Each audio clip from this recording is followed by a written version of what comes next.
All right, good evening, everybody. It is 6:01 p.m.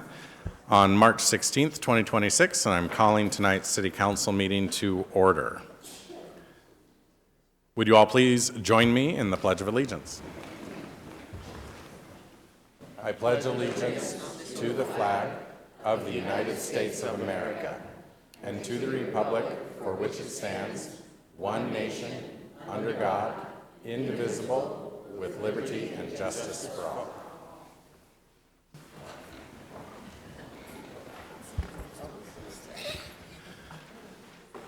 All right, we will proceed with some announcements and then committee reports. Just a little bit of an agenda review, first of all. We do have a couple of business items on tonight's agenda, including a couple of public hearings. Now, after we get done with some announcements, there's a public comment period. That's for anything that you want to talk about that isn't on the agenda. Then after that, we will get down to the public hearing, and that's your opportunity to talk about the couple things that are on the agenda, including the ACFL plan and our first quarter budget and capital facilities plan amendment. I will ask everybody at this point to silence all of your cell phones, including council members, so that we can get going in an uninterrupted fashion throughout the rest of the meeting. Now, if members of the audience signed up on the public comment sign-in sheet, we'll take you first at the time of public comment on the agenda. If you didn't, you can just raise your hand and we'll take you at that point. Okay, so now we'll proceed with some announcements, which is the cue to advance the slide. Okay, thank you. So the Anacortes Senior Activity Center has a couple of events they would like to promote coming up. First of all, there's a St. Patrick's Day luncheon tomorrow. Second, there is this recreational ukulele class for beginners, and that is Fridays, April 3rd through June 12th. And then a pretty important program that they offer is the Aging Mastery Program, which starts Wednesdays, April 15th and runs through June 3rd. All of these programs are available on the Senior Activity Center's website, which is anacorteswa.gov/556. You can see that there on the screen. So relatively easy to get there. Check that website out or stop by the center for more information. The Parks and Recreation Department is hosting the Egg Dash at Storvik Park. That's from 6 p.m. to 6:01 p.m. So don't be late, April 3rd. I will give the announcement to start, and then I will disappear, and so will all the eggs. So if you're interested in that, and it doesn't really look like a lot of people in this audience are going to be dashing for eggs, but you may know a kid. Youth Track and Field also starts April 20th, and registration is open now for that. anacorteswa.gov/490 will take you to all that information. Our Community Development Block Grant annual plan, which we had a public hearing on last week, has a public comment period open from March 16th through April 23rd. The next public hearing, there's a second one required, is on April 27th, and all the information about that plan is at anacorteswa.gov/174. We have been promoting every week, and we're going to keep doing this until you have it burned into your memories. But if you want information on our capital projects, what's happening at 12th and Commercial, what's happening on South Commercial, various other projects and sidewalk projects and crosswalk projects, and including projects like the ACFL plan, you can find those at anacorteswa.gov/projects. We've tried to get more information out onto the website in a standardized format. If you see something there that isn't quite to your liking, you want more information, feel free to reach out. We will help get better and more information about the things the city is doing onto our website so that you've got an authoritative place to find that information. Little preview of the coming month. On April 6th, the first council meeting of April, we will hear from the mayor, the State of the City address. And then on the following week, we will hear an all-department quarter one update on what all the departments are doing across the city. So if you're interested in either my spiel or the department head's spiel, you got 2 meetings to choose from here. And then if you are a member of a service club or other organization that wants to hear a copy of the State of the City address, reach out to my office and we can get that on our calendar as well. Okay, council. I understand a couple of council committees have met in the past week or so. So let's start with economic development. Who would like to make that report? Mayor Walters. Councilmember Young. The Economic Development Committee met on the 10th. It was myself, Councilman Courier, as well as Councilwoman Cleland McGrath. It was a spicy meeting in a good way. Everything was on the table. The discussion was, how do we capitalize on the ideas that we have for the city to generate revenues, to bring people downtown, other people to come out. And so, you know, what I love about serving with Cleland McGrath and Luke Courier is that they don't hold back. And we all are honest, good people, but with big ideas, and are willing to discuss it and then rule them out or rule them in based upon whether or not we really genuinely believe it will work for our city. In this case, we were discussing as one of the ideas, how do we capitalize on the 2 million people that come past downtown and through our city in order to get to the ferry. And so we had a wonderful discussion about it. We have some strategies that we are implementing right now, stakeholders that we're reaching out to and for input and as well as thoughts. And then we have a beginning game plan that we think is underutilized, a huge opportunity for our city, something that most cities wish they had, but we do. And then trying to also figure out, how do we promote those events that we are talking about, whether it's music downtown, the waterfront, or those things, so those economic dollars can come back to our city, whether that means even if of the 2 million people going to the San Juans, if 1% of those people are people that have businesses, jobs or opportunities that may want to be here or may decide that they want to get back on the ferry from their week wherever or 2 weeks wherever and come back for an event in downtown if they knew about it. And so, you know, part of that was looking at the of where we are, the different methodologies for reaching people, whether it's geolocating, whether it's Clam Digger, whether it's the Anacortes American, whether it's Parks and Rec, whether it's downtown development, whether it's the chamber. I'm just saying, you know, there's a lot of places to look when you don't know where to look to find out what's in, and then if you want to come through. And most times what we thought was quite interesting, and I'm sure you know, is the idea that although we would love for people to come and stop in Anacortes before they go to the ferry, before they decide they're going to spend time on Lopez, Orcas, or one of the other islands, most of the time, if they're anything like me, what's happening is you're getting just in time. You're focusing on getting to the ferry and getting in that line. So part of that is what we were discussing, the ins and out of that. How do we capitalize on it with minimal dollars but maximum return? So stay tuned. It should be a wonderful discussion. If you're a stakeholder in this process, look, we're already plotting to reach out and try to bring all those people to the table that matter, such that once we put forward a plan of action and begin to execute it, because what we're hoping to do is to begin and hopefully see some benefit, you know, through this summer.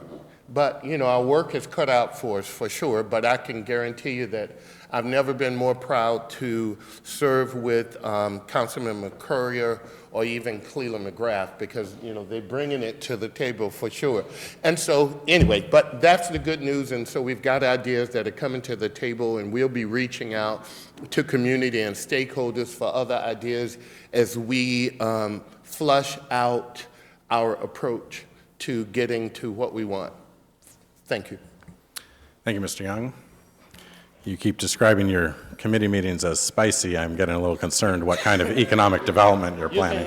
You can handle it. All right, Finance Committee. Mayor Walters. Ms. Moulton. Thank you. The Council Finance Committee met Thursday, March 12th. It's Councilmember Hunt, Councilmember Cleland McGrath, and me as council members, and also Finance Director Steve Hoagland was there, Finance Manager Rhonda Peck, and a finance person, also Amber Rains. So we discussed the ERP software that we have adopted as a city. It's an update, and ERP stands for Enterprise Resource Planning, to streamline and unify our key business processes.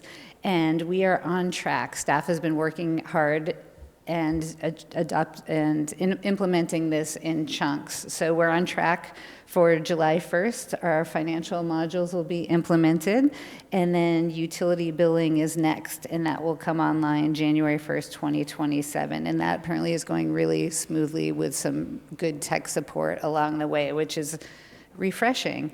So the other thing that we discussed is we discussed it briefly, it's on tonight's agenda, and that's the first quarter budget and capital facilities plan amendments. So I will leave that for that time. Thank you. Thank you, Ms. Moulton. Housing Affordability and Community Services and Planning Committee. Mayor Walters. Also, Ms. Moulton, go ahead. Thank you. The HACS portion of the committee met on March 10th, and that's Council Members Courier, Young, and myself.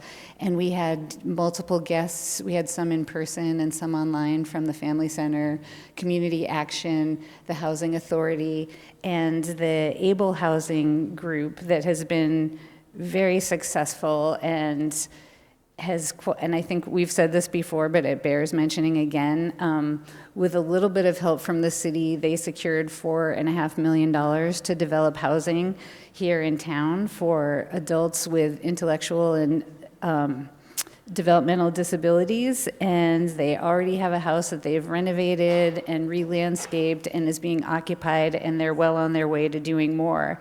And currently there are 46 adults in Anacortes with IDD, and we found out at that meeting that there are 75 currently kiddos in the Anacortes School District. So this is something that's been a need coming for a long time, and this group is really knocking it out of the park in making things happen, because as the parents and caregivers age, these adults who are very involved in their community and have jobs, we see them, we talk to them, they're our community, and we want to make sure that they can stay here where they're known and connected. So it's really inspiring. Communities like Port Townsend and others around the state have been attending their meetings virtually as well, because they're doing such a good job. So also spreading these successful efforts, and so other communities can learn to do the same. So that's super exciting.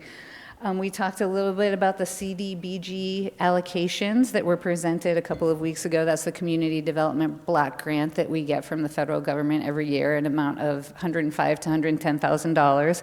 And we talked with staff, Planning Director Coleman and Housing Services coordinator Stephanie Snyder, about how those allocations were recommended. It's really difficult, especially with such a small pot of money and people suffering cuts in funding and services across the board, to try to distribute that fairly. But I believe staff does a very good job of doing that, and tries to do the best that we can for our organizations who serve our populations in need every year and have been for years. So we discussed that. That was really great. And that will be coming back to us as a council after a couple of weeks. I can't remember the date, but anyway, yeah, so we'll be voting on that not too far down the road. So that's about it. Thank you. Thank you, Ms. Moulton. Clerk will note that Councilmember Cleland McGrath arrived at 6:15, and we now have everybody here. Public Works. Mayor Walters. Mr. Fantini. Yes, the Public Works Committee met just before this meeting at 5 o'clock. It was myself, Councilmember McDougall, Logan Lee, Public Works Director, and other staff as well. Some of the topics that we covered, one of which is on our agenda tonight, and that would be the contract award for the Public Safety Building HVAC improvements. I'm not going to go into too many details because it's going to be before us in just a few minutes here. Another very interesting item on our committee agenda was some pipe arch fixing that will be happening. Some of you may be aware it's like Anacortes lore that we have this pipe arch over on Whistle Lake Road that was installed in the late 70s, and it works as a blow-off to relieve pressure. It's monitored at the water treatment plant, and there was a sanitary survey that was conducted. They do this every 3 years, the Department of Health, and they determined that there's a potential cross-connection issue, which means that could be disturbed by an intrusion from such fun visitors like bugs, rodents, and other critters. And so basically, they're going to be installing what's called a dechlorinating overflow security assembly, or DOSA, which is something that has a refillable dechlorinator. It goes on a concrete slab, puts in a screen, it can be cleaned. And so there's going to be work done on that pipe arch, which is being required by the Department of Health. The engineer's bid was at $550,000, but all of the bids, I think of which we had 3, came in at $260,000 or less. So let's hope that trend continues. And so that is going to be coming before us in a couple weeks for more information and a presentation. We were also told about 2 grants that we are currently trying to get, and we feel that we have a good shot at both. The first is a Washington State grant called Safe Routes to School program, and this would be for improvements along 22nd Street from J to M, and from J to M, and from 22nd to the high school. And that's going to involve ADA ramps, but more importantly, along that 22nd Street section, which is by like the tennis courts and everything, there's going to be a 10-foot multi-model path that is going to be put in. So it's going to make things safer, which is great. This is a $1.5 million grant, should we get it, and it's a no-match grant, which means the city doesn't have to put any money into it, which is also a trend we hope continues. The thing about this is state grants are very different from federal grants at this time. So a lot of federal grants, they have their own way to evaluate. State grants really are looking for equity for people, and so that's something that we capitalized on in this grant, because there'll also be ADA ramp improvements at the various intersections, as well as some good new lighting, like crossing lighting put in right there by the tennis courts, where I'm sure we're all very familiar. Kids during t-ball or baseball season tend to be very active on that street. So that's good news. We also are getting ready to apply for a grant that I think Councilmember Moulton and Councilmember Hunt will be very excited about as our avid bicyclists. It's a bike ped grant, also a state program with no match required. And what this is we're looking at putting in another one of those multimodal 10-foot paths on Oaks Avenue from A Avenue to Anacortes Mine Road, and this would be on the south side of the street. Now, I know everybody thinks of that area and they think of the Guimas Channel Trail, so I want to make sure it's very clear that the Guimas Channel Trail is still being, we're still going down that path. This is not looked at as a replacement or a fix. That is still a path that the mayor is working down, but this could be an additional good, safe area for that part of the road. This would create, the grant itself is just for a design, but getting that design would open up more opportunities from grants from TIB and other Washington programs. And we are in the process of applying, so fingers crossed that we receive that grant. Also, I know we talked about the alternative wastewater treatment plant options, and on March 23rd, there will be a presentation that we saw at our Public Works Committee meeting last month that will go over all of those options, and then after that, they will send out a survey to all council members where we can give our feedback, and the hope is that we will then have a work session around what path we want to take forward for the alternative wastewater treatment plant. So, thank you. Thank you, Mr. Fantini. And I would note as well on that project that Mr. Fantini mentioned, multimodal path on Oaks Avenue, we did look at the segment west of Anacortes as well, but it had not had the same safety performance as east of Anacortes, so that's why I've settled on the segment Anacortes east to A. All right. One other note. In 2023, the last year data was available, there were more than 1,000 gun deaths in Washington. On average, one person is killed by a gun every 8 hours. Firearms were the second leading cause of death among children and teens, ages 1 through 17, in 2023 in the state of Washington. And firearms are used in 77% of homicides and 54% of suicides. All in, gun violence costs Washingtonians $10 billion per year, more than $1,300 per person. If you have guns at home, you have an obligation to make sure that those guns are stored safely under the law. If you don't want your guns, if you have inherited guns, if you have guns as a result of an inheritance or a divorce or for any other reason, you can get rid of them.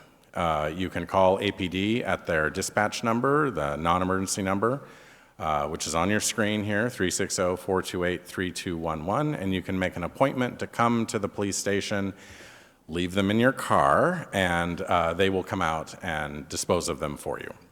Removal of firearms from a home that is not keeping safe storage of firearms is pretty important for any number of reasons, and it would be beneficial to our community to take whatever measures we can to deal with guns that aren't being safely stored.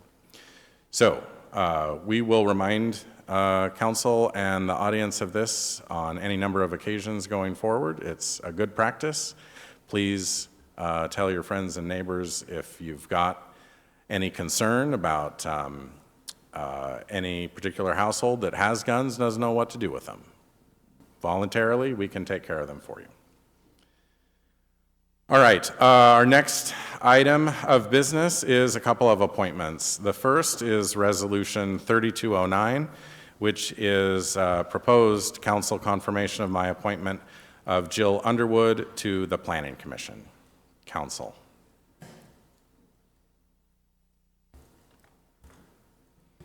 Council confirmation is Mayor required. Walters? Mr. Fantini. I move we approve the appointment of Jill Underwood.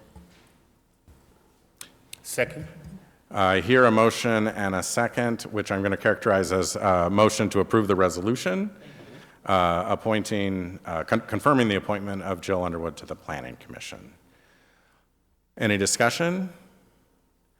All those in favor say aye. Aye. All those opposed say no. The ayes have it, and Resolution 3209 is approved. The next resolution on the agenda is 3210. In this case, we are making an appointment to the Historic Preservation Board. That is a council appointment. It's not my appointment. So your action by the resolution is to affect the appointment. Mayor Walters? Ms. Hunt. I move to approve Resolution 3210, appointing Zach Mosner to the Historic Preservation Board through December 31, 2028. Second. I hear a motion and a second to approve Resolution 3210. Any discussion? Hearing no discussion, I'll call for the vote. All those in favor signify by saying aye. Aye. All those opposed say no. The ayes have it, and Resolution 3210 is approved. Congratulations to you all. Our next item of business is public comment. I have 2 people signed up on the list for public comment, but they've indicated their topic is the forest plan, so if you want to hold on for just a few minutes, we'll have the forest plan up next. Is there anyone who would like to comment on anything else that's not on the agenda at this point? Seeing none, and do I assume no one's online? All right, we'll close the public comment period and move on to the consent agenda. Council, do I hear a motion to approve the consent agenda? Mayor Walters. Mr. McDougall. I move approval of consent agenda items A through C. Second. We have a motion and a second to approve the consent agenda. Any well, we don't allow discussion on the consent agenda. So we'll proceed to a roll call vote. Ms. Franciac, would you call the roll? Ms. Moulton. Yes. Mr. McDougall. Yes. Mr. Fantini. Aye. Ms. Hunt. Yes. Mr. Courier. Yes. Mr. Young. Yes. Ms. Cleland McGrath. Yes. Mayor, the ayes are 7, the nays are 0. Consent agenda is approved. Thank you very much.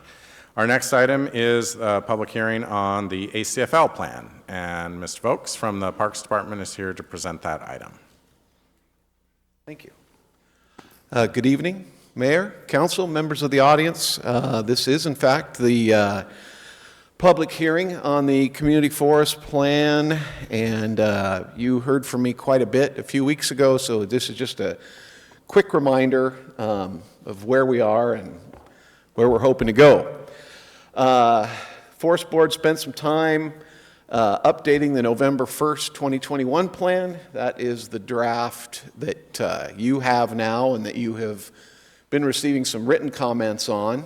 Greg and I have been working together to make sure all of those got to you.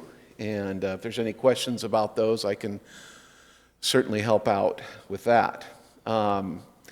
Just a reminder, we started this process a couple of years ago. We've had many comments throughout the process. It's no secret that people feel very passionately about our community forest lands, and it's a real privilege to be able to stand in the line of people that have helped take care of it over the years. So we will continue with that tonight. You're going to hear from a variety of people with, I'm guessing, a variety of perspectives on how we might continue to protect our forest lands. We have been through a fairly detailed public process. This is one example of, I don't know if it was a 15-page matrix we went through at one point with the Forest Board after the first round of comments. The draft you have in front of you was a second draft of the November 2021 plan. So the Forest Board went through a draft, we released that, did another round of public comments. That's how we got to the document that you now have and that folks are going to comment on this evening. So next steps. We, and I say we, the park staff, our intention is to come back here on April 20th and probably spend a fair amount of time going through a similar matrix, a breakdown of the oral comments, and spend some time answering questions and doing our best. That's assuming that the public hearing is closed this evening. That's certainly up to you and the mayor. So if the public hearing is continued, then that April 20th date could get changed. And that date was chosen simply because your agendas are pretty full between now and then. Again, on the Anacortes website, we have all kinds of things posted, years worth of comments, drafts. I did get word from Senior Planner Libby Grage today that our SEPA DNS on the current forest plan that you're looking at, there were no public comments and no appeals. So we've been through that part of the process. And with that, I can open it up to questions, but I'm sure you'd rather hear from the public than any more from me. But if you do have a question, I'm happy to answer. Just one detail on public comment. You had on the slide here that we'll take comments through tonight, and then you'll generate a matrix based on the comments we've received in this latest round. I think we might take comments for an additional week. So maybe Sure. through the end of the day next Monday, just to make sure that people have an opportunity to contribute beyond the end of the public hearing tonight. And then anybody certainly is welcome to contact any member of the council at any time, but we will have to cut it off at some point to generate the matrix of comments. Yep. And it will take some time to generate that, so, yeah. And so watch future agendas to make certain that April 20th remains the date that we return to this item. Okay, so, Mr. Young? Yes. No, I just want to elaborate a little further. I'm sure all of us on council have received emails concerning this topic. I mean, the stratus. And, you know, at least I can speak for myself, and I believe the council, I've read every single one of them, and I understand. So here's another opportunity to have your voice heard and recognize that we are doing the due diligence to make sure that we're understanding what the solutions are as well as the challenges. But I really just wanted to comment about that we have been receiving emails and phone calls about it, and that your messaging is duly noted. Thank you. Thank you. Anybody else before we get started?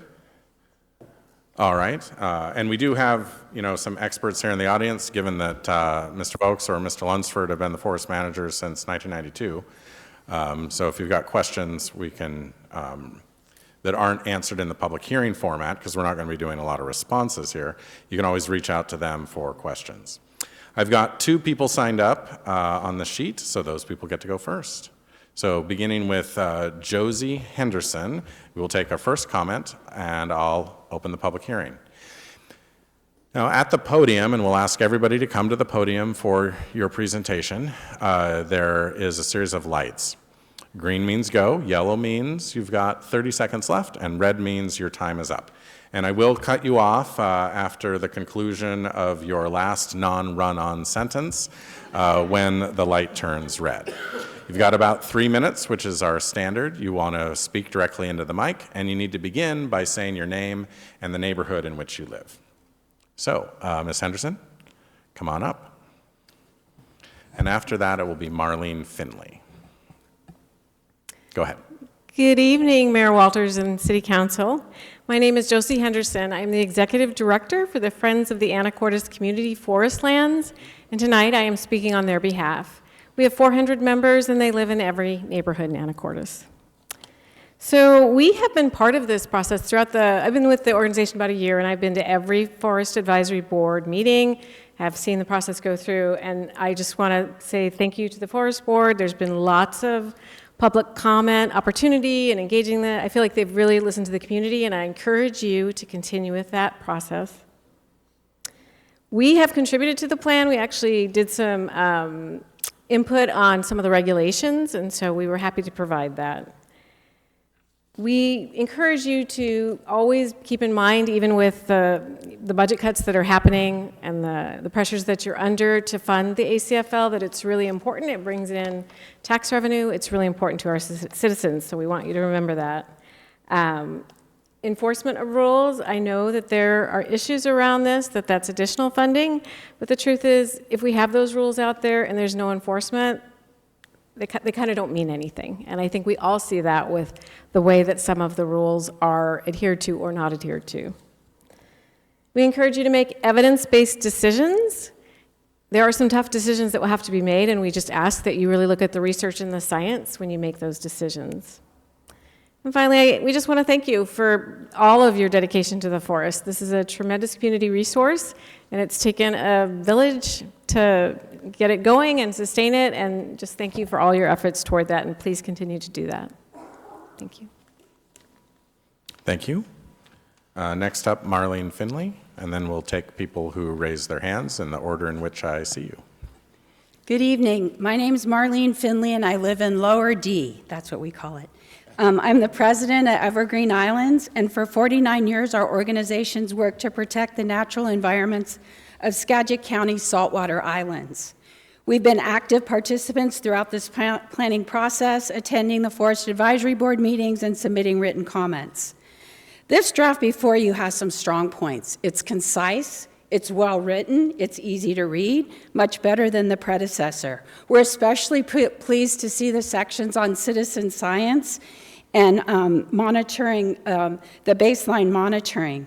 We also liked seeing that climate change is also meaningfully addressed. We do have some concerns. First, this plan is largely a status quo document. It lacks any assessment of the strengths and weaknesses of the 2021 plan, and there's no analysis of environmental or recreational trends. Policy statements are often justified with anecdotal language rather than data, and solid management decisions require quantitative measurement, not impressions. Second, law enforcement and fire protection need a greater emphasis. Last year, you approved 5 new police officers, and the ACFL deserves a share of that presence. The fire protection section must be strengthened to include wildfire detection, also a fuel reduction plan, and a public alert system in case of a wildfire. Third, the plan has no budget discussion, and without an honest accounting of staffing and resources, this is just a wish list. We need to know that the plan can be implemented. Fourth, natural resource management's absent from future management structure. How can we protect these ecosystems without a dedicated ecologist or a natural resource manager? And finally, and this matters deeply to a lot of our members, the public comments were not responded to in the beginning with written rationale. Although I see reflections of the public sentiment in the revised draft, many people, especially those that were advocating for wildlife and ecosystem health, felt that their voices were dismissed. We urge the City Council, all of you, to please continue to require best available science for decision-making, to strictly limit new structures in the forest, and to thoughtfully evaluate and respond to public comments before approving this plan. We're so lucky to have this forest. We're lucky to have this city and this community to care for it. Thank you. Thank you. All right. Yes, sir. So my name's John Meehan. I live up at the top of the hill on Wait, 41st Street. you got to come to the mic first so that it gets onto the recording. Okay. Thank you. My name's John Meehan. I live at the top of the hill on 41st Street. I represent the motorcycle community as a member of the Trails Committee, and I had Bob Vokes distribute a letter to you, and I hope everybody got to have a look at it. I just wanted to come here to remind you, I know it's not a scold, Anacortes community forest lands, right? Everybody has access to the forest lands. The only thing I don't do in there is horseback ride. I've been motorcycling here since 1994. I took over the job in 2000 as the representative for the motorcycle community.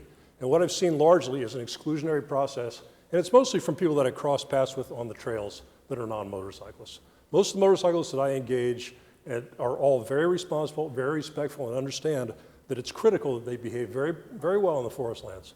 When I'm in the forest lands and I see some of the damage that the motorcycle community inflicts upon the forest lands, I get very angry and my hands are tied. You have a wonderful staff here with the Parks and Rec Department under John Lunsford. They work hand in hand with me and the other members of the Trail Committee on a regular basis. And I think that if you give them the leeway to implement policy, and if you can bring forward a way for us to enforce and perhaps control some of the access a bit more across all user groups, maybe we can keep the Anacortes forest lands as pristine and nice as they have been for at least the last 32 years that I've been using them. Thank you very much. Unless you have any questions. Thank you. Thank you. Who's next? Come on up.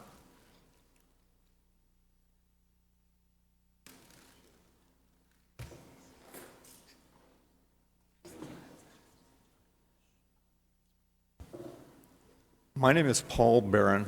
My wife Angie and I live at 13266 Heart Lake Road. We're directly across the road from what's called the Climbers Trail, colloquially, which is trail number 248. I'm assuming you guys are all familiar with the trail system, more or less.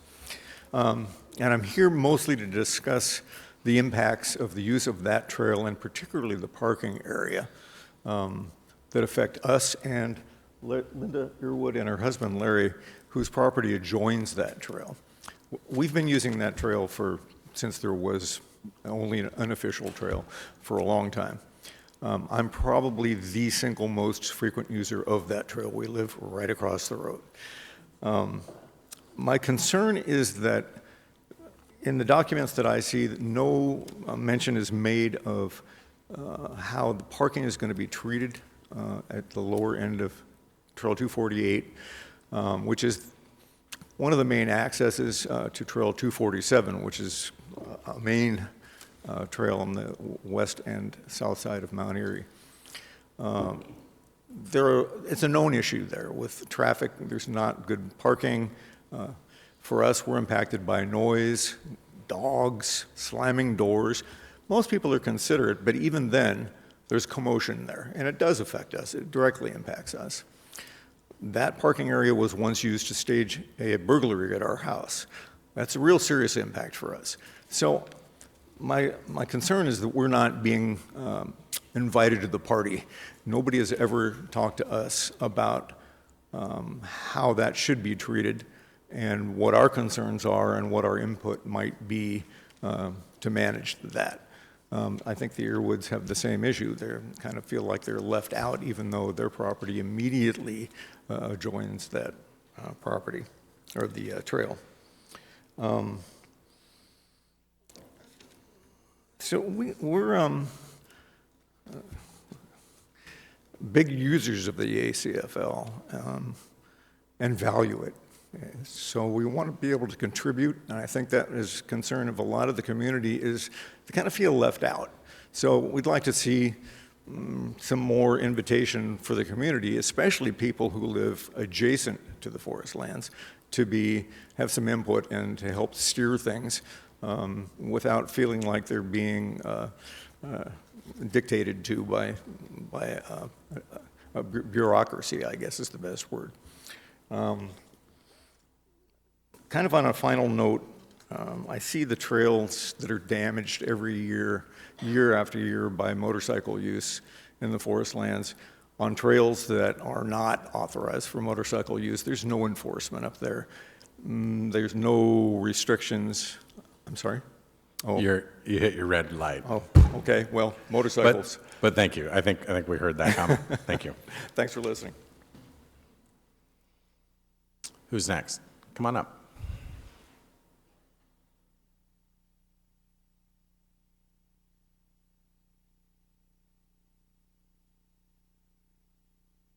Speak in this.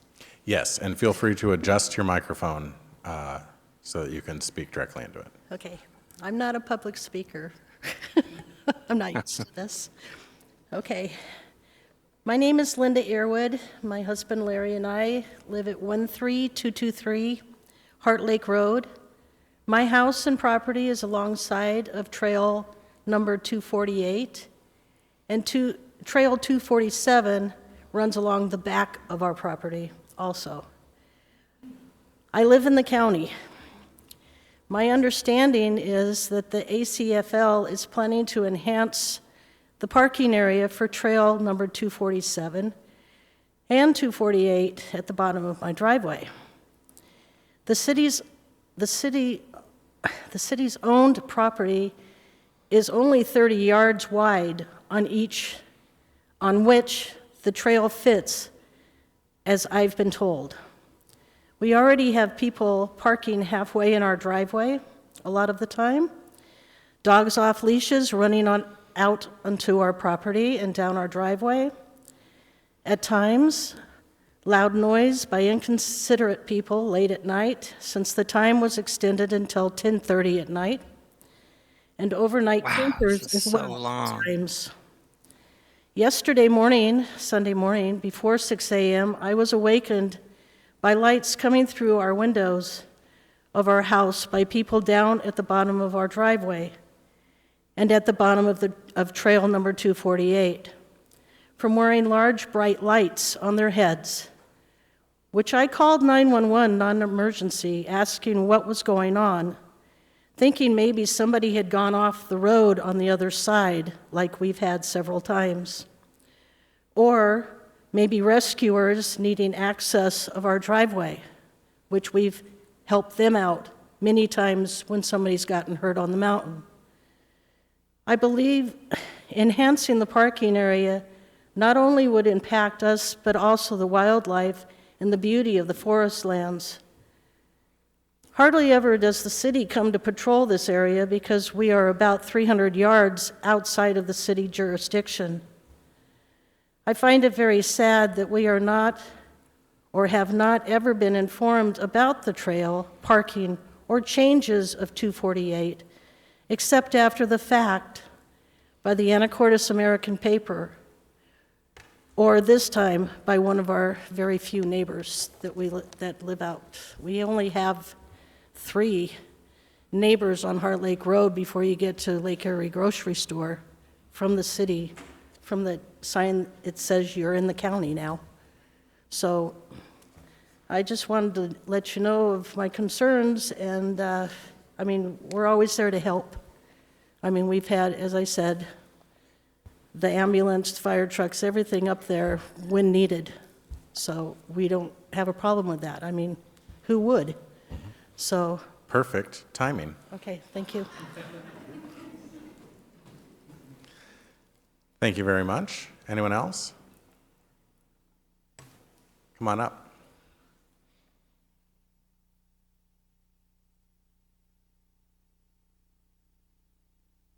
I was not, oh, excuse me, my name's Elka McCartney. I'm in the Island View area. If I'm not in the forest at least 4 or 5 days a week, don't even talk to me. So I'm all over the place. People know that. I know you do, Carolyn and Andy. What I'm really concerned about, and I'm really glad that somebody spoke for the motorists and motorcycles. Excuse me, Mayor Walters? And Mr. Young. No, would you just be a little bit closer to the microphone so I can hear you? Okay, could you turn Thank the you. time off now? Okay.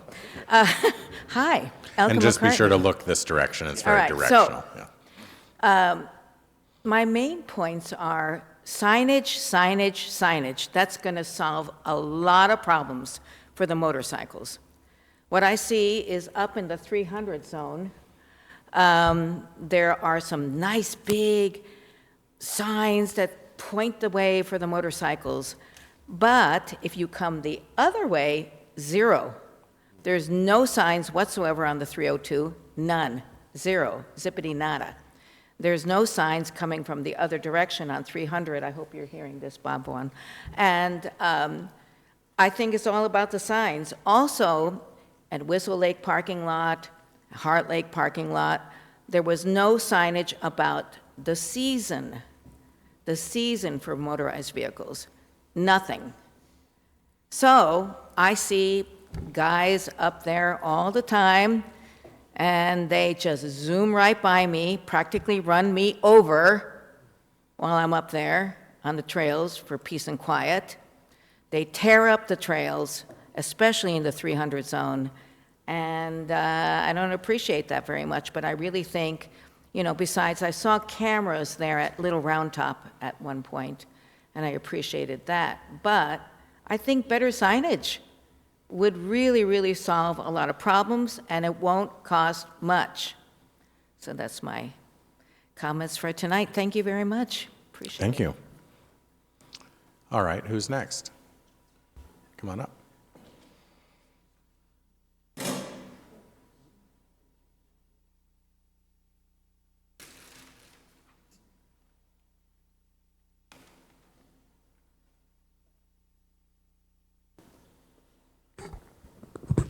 Is that good? A little higher. Hi, my name's Josh Gates. I live on West 4th over by Little Cranberry. I'm here to, actually, I'm pretty happy with the plan as is, and I encourage you to pass it. I mean, again, I've heard some pretty great ideas too that could be incorporated, but overall, I just want to thank the Forest Advisory Board and the Parks Department for all the hard work they've done, because it's pretty good as is. And here's my credentials to say why I think that. I'm very invested in the ACFL. For the past 25 years, I've been a very active user. I have literally thousands of hours and miles in the forest. I'm the president of the local mountain bike advocacy group, so the Fidalgo Trail Riders, and we help the city organize a lot of maintenance crews, either big groups or small groups. So we have hundreds, probably 1,000 some hours of just maintenance time in the trails, just doing our part, serving where we can. I'm also a mountain bike coach for the high school and middle school. So there we're teaching proper bike handling skills, trail etiquette, making the kids fix the trails alongside us, and just continue to be good users of the forest land. So I bike, I hike, and I run, paddleboard on lakes. I have tons of interactions with people on the forest lands because we have a lot of great people. I would say the majority are positive interactions. Some, of course, are always not going to be. But we have a fantastic trail and forest that's very well taken care of by all user groups, and all people love it equally, and this plan works well for them as a whole, as a community, because this is not a single user group area, it's a community of users again. And conservation is super important, I agree, but just as important is a continued opportunity for responsible recreation use by all user groups. And I think the Forest Advisory Board did a great job of allowing, through those few years of process and special meetings, to continue to have public input. They just made sure that, as far as because I went most of those meetings too, and if anybody here has, every month there's a meeting with the Forest Advisory Council where you can come and make your opinions known. So there's great opportunity there for that. So always open and incorporate, I think, what was needed for this plan. So really, I think in its current state, with maybe a few tweaks, I think it's a very viable option until the next round. So for this section, I think it's good. Thank you. Thank you. Who's next?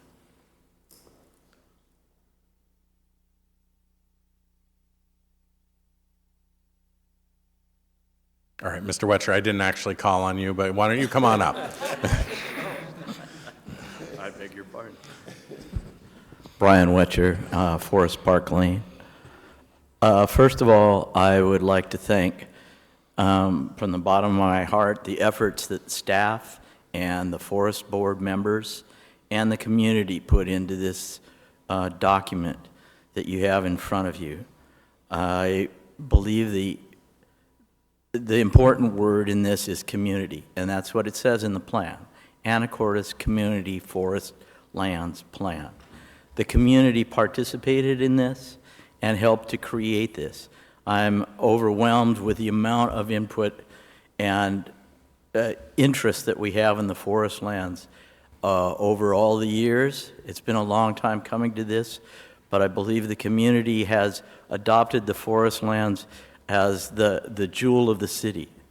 I believe that we can show from a plan that's well organized and well executed, as well as well supported financially, that we will be able to bring in dollars to this city with the use of the forest lands, but also preserve the forest lands. I commend the document that you have in front of you for its formatting and its organization. It's been a long time coming that we have a document in front of us that is a 21st century document. And I'd also commend the flexibility of this document. You'll hear a lot of comments coming forward. Some of them may be good, some of them may be off the wall. But you have the ability with this document to incorporate what the community desires in the protection of the forest lands. This is our primary jewel here, our conservation. Our debt to this forest lands is immense if you look at the financial gain that the city has had from this jewel that we have. So I commend this document to you going forward as a flexible document that can be updated over the years. Another 5 years from now, I hope that we'll still have this same structure, although it may not be the same content. I think you'll find that this is a document we can go forward with into the 21st century. Thank you. Thank you, Mr. Wetcher. Who's next? Anybody else? I'm going to close the public hearing. Okay, seeing no other volunteers, anybody online? No? All right, I'll go ahead and close the public hearing. A couple of notes for those of you interested in the ACFL. We will be moving to annex the several parcels of the ACFL that we added to the urban growth area last year. That'll be happening over the next couple of months. That doesn't result in a change of use. It just means we can apply our laws inside those parcels. Several people noted a need for enforcement of the rules, and we have been adding to some of our ordinances in the last couple of years, and we're preparing to bring another ordinance after adoption of the plan that will give some additional teeth to be able to enforce the rules that are in the plan. I think council has insisted on, and we fully intend to have a summertime police presence this year. We already do have security cameras in some of the parking lots, and we'll go from there in terms of expanding the ability to enforce the rules in the ACFL. There is a lot that we can do with emergency preparedness, including wildfire response, and some of that requires funding we don't have at the moment. But you will see a significant emphasis on emergency preparedness citywide, and that'll include the ACFL in the coming months. So I think that there's some things to look forward to that are not necessarily related directly to the plan. We will now take your comments on the plan and those that you provide over the next week, add them to the matrix, and we'll bring that forward to City Council next month for a review and City Council determination on how to proceed. Thank you all. We are now moving into the public hearing that I know that you all are actually here for, and that is the first quarter budget and capital facilities plan amendments. And that will be Mr. Hoagland, our City Finance Director, who will introduce that item.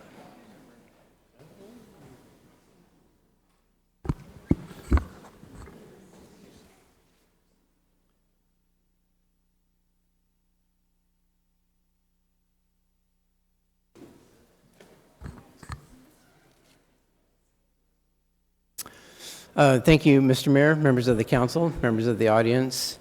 So this is our second time back with these budget amendment ordinances.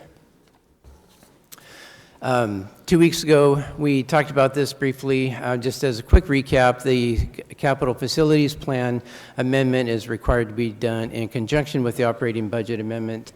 So we have both of those here before you tonight. We did open the public comment period, public comment and budget hearing notice 2 weeks ago. That ran for 2 weeks. We did not receive any comments on the CFP amendment, but that advertisement now has concluded. So I'm happy to answer any questions that you may have before we open the public hearing, or we can go from there. Do you want to provide a little overview, at least of the CFP edits?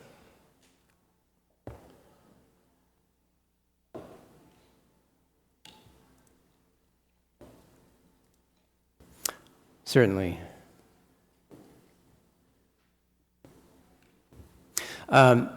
In the budget ordinance that's listed on the left side of the screen here, this is the budget ordinance, but it also includes the amendments to the CFP. These get incorporated into the operating budget. So I wanted to point out all of these items from where the line appears in the matrix down to the bottom of that matrix. Those are all CFP amendments. So these top portion, these top 3 projects consist of 4 different crosswalk projects.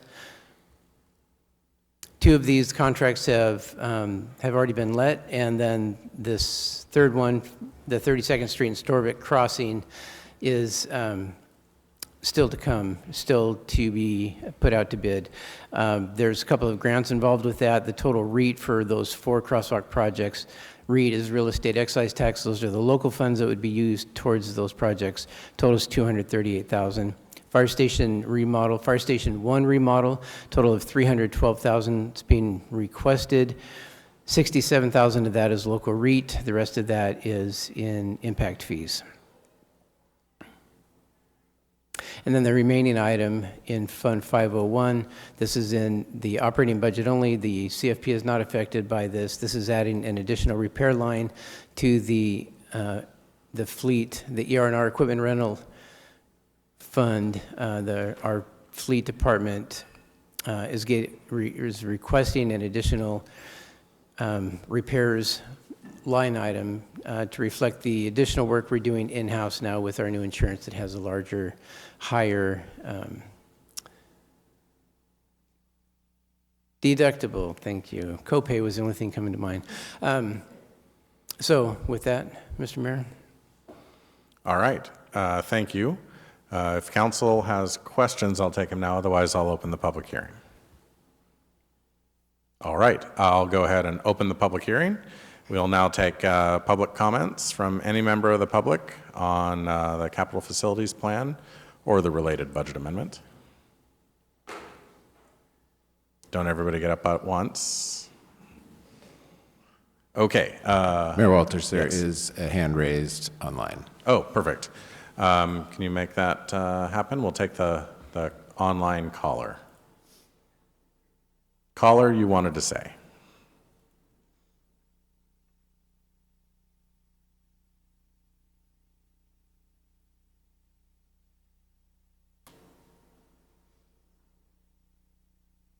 Hello, can you hear me now? Yes, go ahead. Okay, I'll start. This will be really quick. My name is Tarno Hanna. I live on West 4th Street. Name of the neighborhood is, we call it Rock Bottom. People call it Guimas View. It's the West Streets. I wanted to thank both staff at the city for amending the CFP here. It looks like we're really focused on high value, high impact investments, focusing on those rewards that can come out of pedestrian improvements here in the city. I think this is a great strategy when we're looking at, difficulty in a funding environment. I just wanted to say I really appreciate the time and energy that went into making these changes. Thank you. Thank you. Anyone else? Nobody else online? All right, I'll go ahead and close the public hearing at this point. Council, how would you like to take these two items? Mayor Walters? Ms. Hunt. May I comment on the Fund 105 items? So we, as council, have approved 2 of those contracts already that are listed on Ordinance 5023, and we will very likely approve the final one because we have great grant funding for that project. We're all in favor of that. All those projects serve the transportation goals of pedestrian and bicycle safety, which we're all in favor of. I am typically a pedestrian and bicyclist exclusively, so I'm in favor of those. But none of those happen to get into the 2026 budget, nor in the 2026 year of the 2026-2031 CFP. In order to avoid budget creep and potential REIT shortfall for other things that are going to come up this year, I advocate removing $200,000 from the 2026 budget for line item 105-720-595-6163, and you're not supposed to remember what that is, which is the money we have in the budget to fund sidewalks and bikeways improvements. And we'll let these projects that we've already approved use those funds. That's my suggestion. Then we can proceed with them with having very little net effect on the budget. That would also entail removing $200,000 from the 2026-2031 CFP for the annual sidewalks and bikeways program.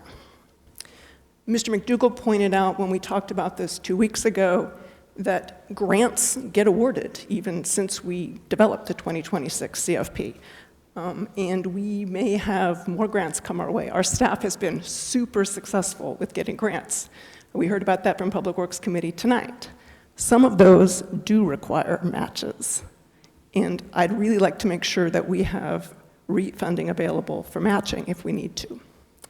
So I intend to move to make that amendment to these ordinances, but I'd like to hear what other council members have to say. Mayor Walters. Thank you. Mr. Fantini. I totally agree and kind of had that same thought process as I was reviewing everything that's in the CFP that would be funded by REIT.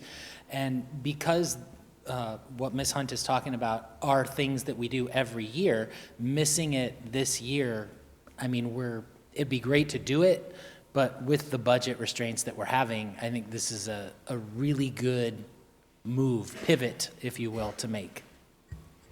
Totally support it. Thank you. Mayor Walters? Ms. Moulton?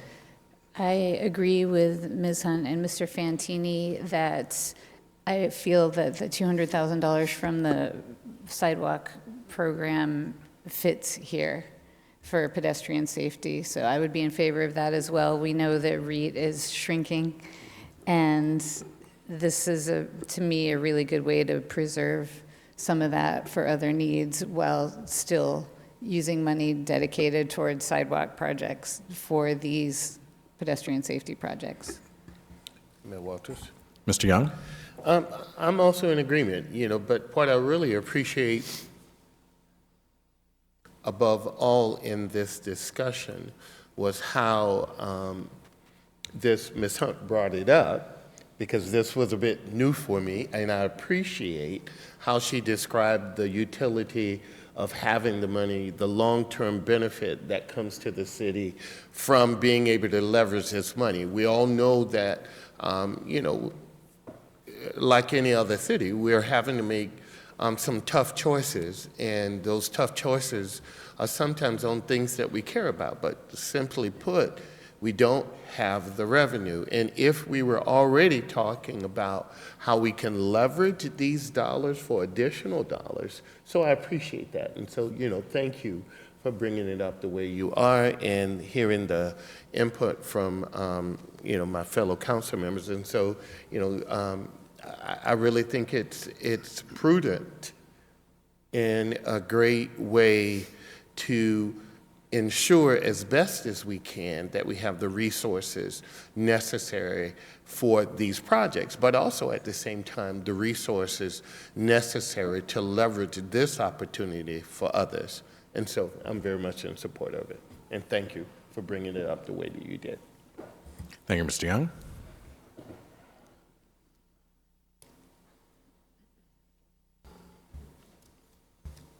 Anyone else? Mayor Walters? Ms. Cleland McGrath?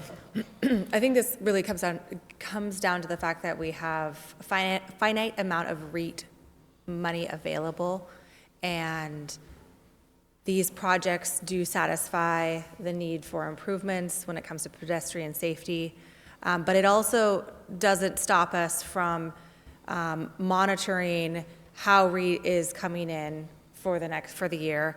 I think this is a great example of the fact that we are going to start doing some of our study sessions. We're going to have a first quarter update from all of our directors in April, and this is really, to me, as someone who feels this is probably a good move, is that it allows us to be really clear with the public and with staff that we have to be very careful with the dollars we have. We know there are a lot of all of the departments were asked to make some major reductions in their budget for 2026, to the point that there's some question if it's feasible to stay within those budgets without having to ask for more money. So that those REIT dollars are important to preserve and monitor as we have things come up in the future. So I think this makes sense, but with the need to monitor and make sure that our dollars go as far as possible and preserve the goals we're trying to achieve. So thank you. Thank you, Ms. Cleland McGrath. And I would just add on to that it's not exclusively about being careful with the money, because that does imply if you were less careful that we might get into the situation that we're in. But it's actually that, as council members have pointed out, there just isn't enough to go around, no matter how careful we are with it. So hard choices have to be made, and council has suggested some hard choices here. Mayor Walters? Ms. Hunt? Sorry, was there another council member comment? I move to adopt Ordinance 5023 with an amendment to reduce the REIT transfers in from account 105-720-397-0000 by $200,000 from $238,292 to $38,292, and to add a line item showing a deduct of $200,000 from expense line item 105.720.595.61.63. Second.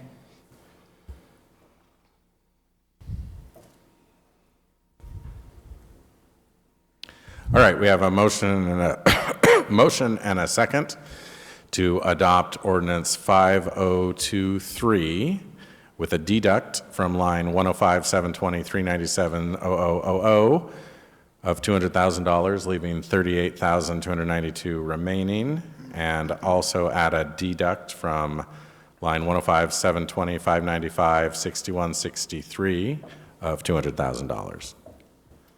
Ms. Hunt, did I get that right? Absolutely. You're welcome. Now, Council, you will need, if you were to adopt the CFP, you will need to adopt this CFP at the same time as the budget. We can take that after this. The statute says concomitantly. But is there any discussion on the proposed motion on the floor?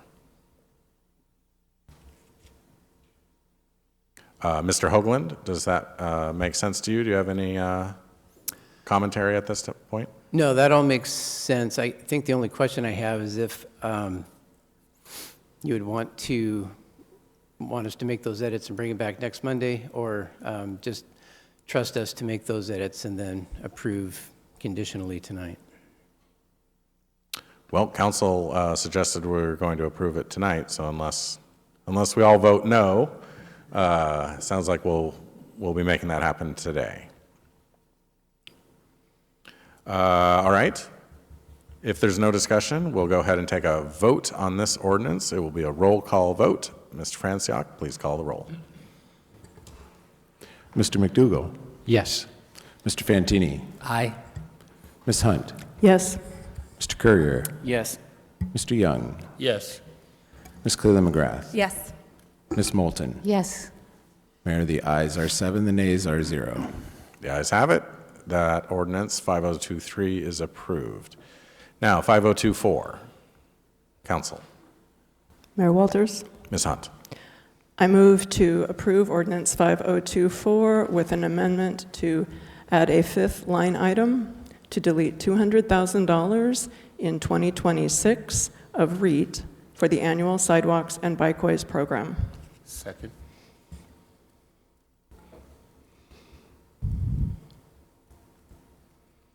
Okay, we have a motion and a second to adopt ordinance 5024 with one addition from what's been presented. That's a new section 5 to delete $200,000 from the CFP in 2026 from the annual Sidewalks and Bikeways program. Council, is there any discussion on that? Hearing none, we'll proceed to a roll call vote on the ordinance as proposed to be amended. Mr. Franciak, take the roll. Mr. Fantini? Aye. Ms. Hunt? Aye. Mr. Courier? Aye. Mr. Young? Yes. Ms. Cleland McGrath? Yes. Ms. Moulton? Yes. Mr. McDougall? Yes. Mayor, the ayes are 7, the nays are 0. The ayes have it, and that ordinance as modified is adopted. All right, we'll move on now to other business. We have, first up, a contract award for public safety building HVAC improvements. And we are going to talk to the Public Works Department about the fact that they put improvements in the title of all of their projects.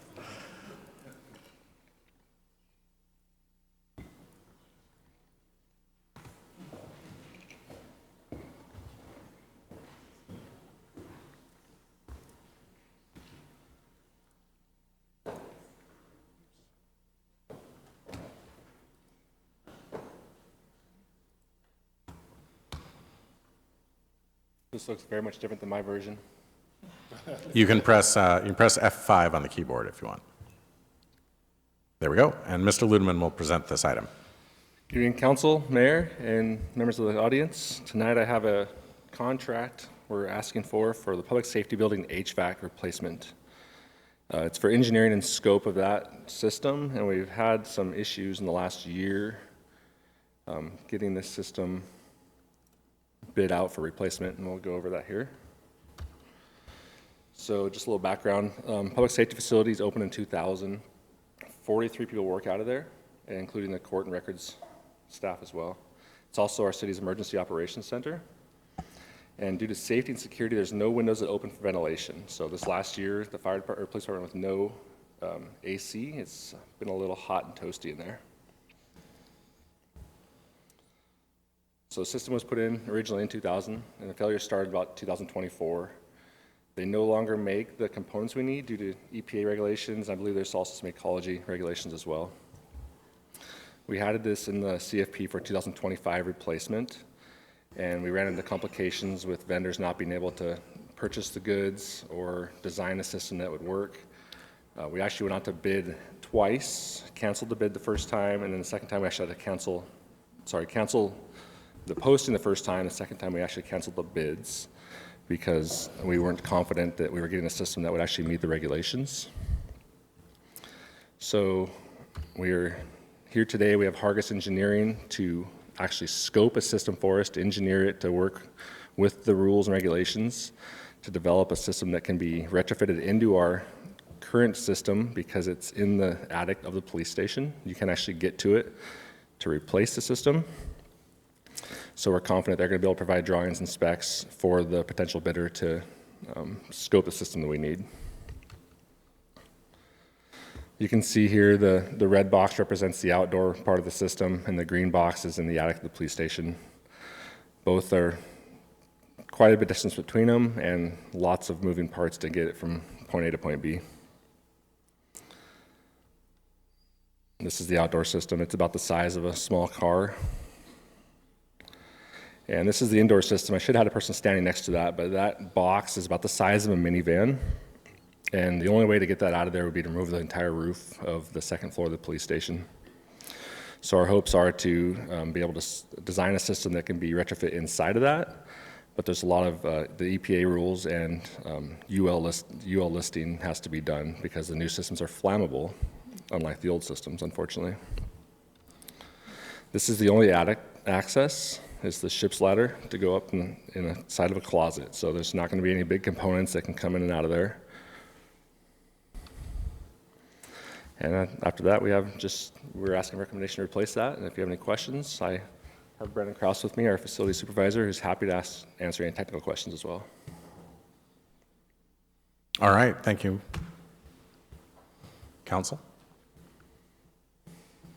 Looks like a fun project. Yeah. Walters. Mr. Young?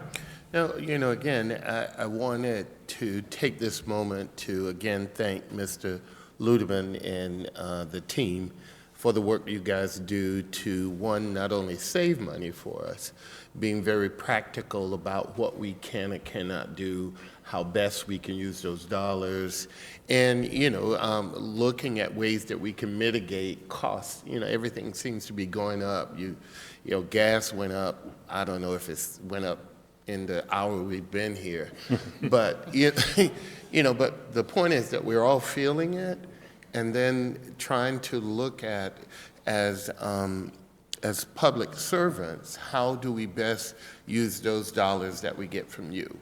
And in this case, what I appreciated and didn't want to miss another opportunity to say thank you is because I know that when you come forward with things, I believe in my heart you've done your homework, and you've looked at every way possible that you can think of, and Lord knows it's better than what I could think of about it, to try to figure out how we use those dollars, minimize those costs, and get the most out of it. So thank you. And unless there's anything else that anybody else want to say about this, is it Ms. Mayor Walters? Yeah, I see your glasses. You put your glasses on, so I knew that too. Right, Ms. Moulton is not yet recognized. Okay. Mr. Young is completed. Okay, now I will recognize Ms. Moulton. Go ahead. Thank you. So just to clarify, this was a project that went out to bid previously, and it ended up being sort of a can of worms, is my understanding.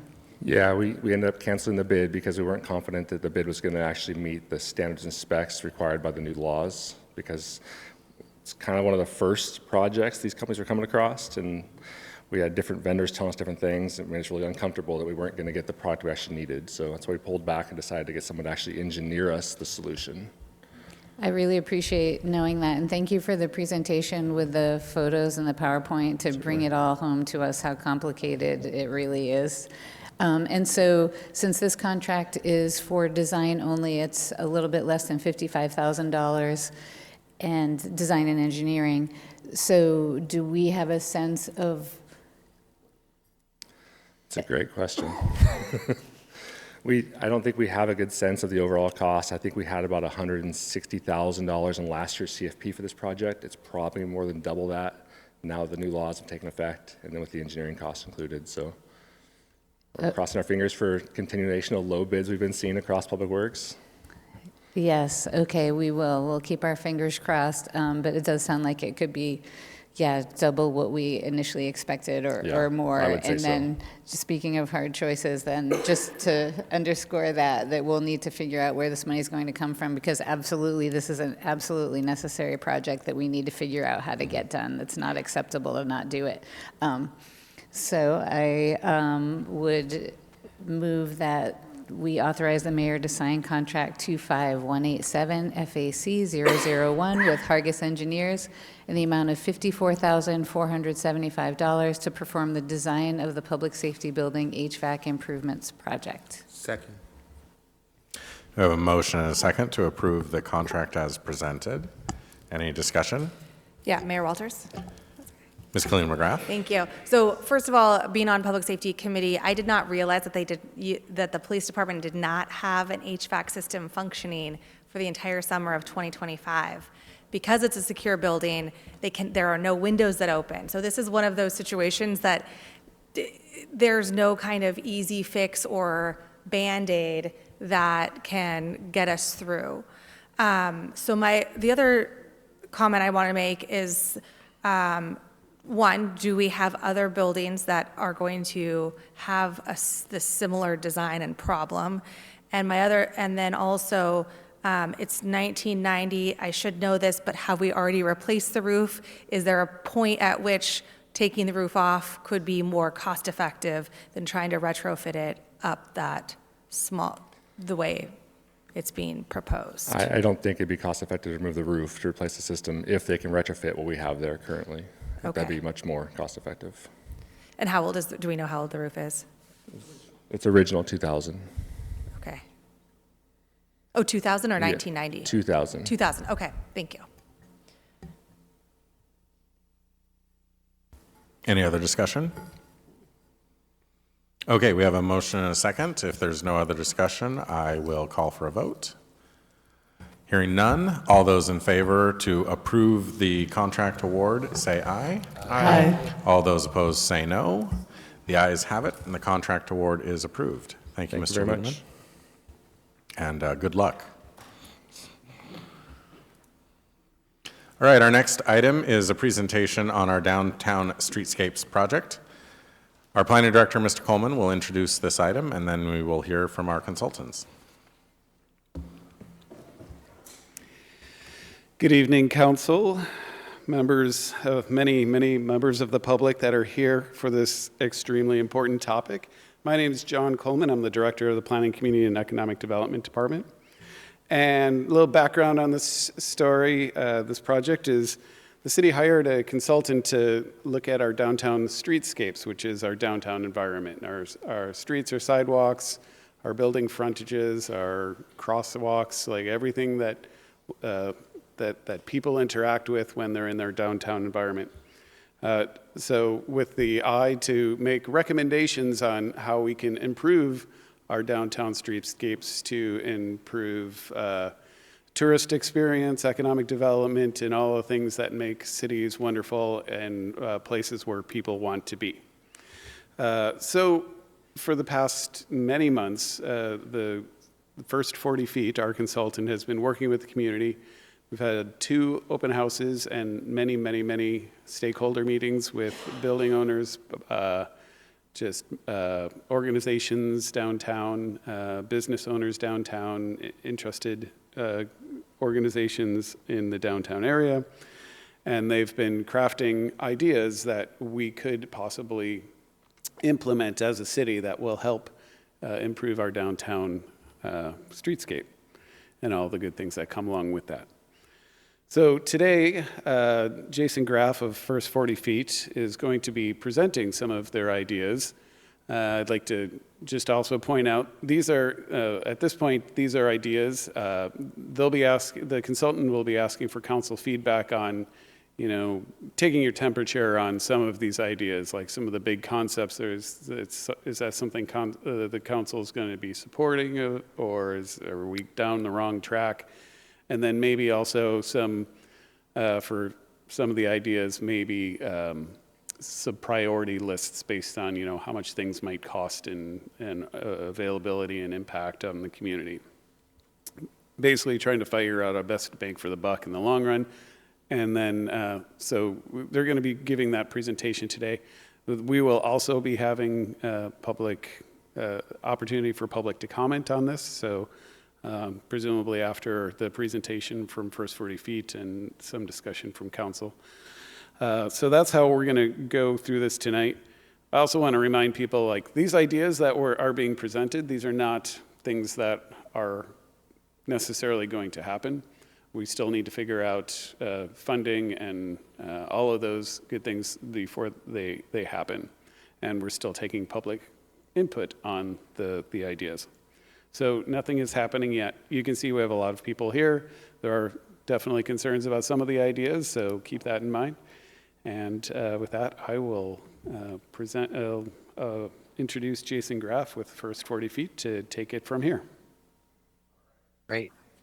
All right. Thank you, John. Thank you, John. And in a moment, we'll turn it over to Jason. Council, I'd ask that you hold your comments until Jason invites them after the conclusion of his presentation, and or at any appropriate time along the way when he invites those comments, and then we'll have comments from the public after that.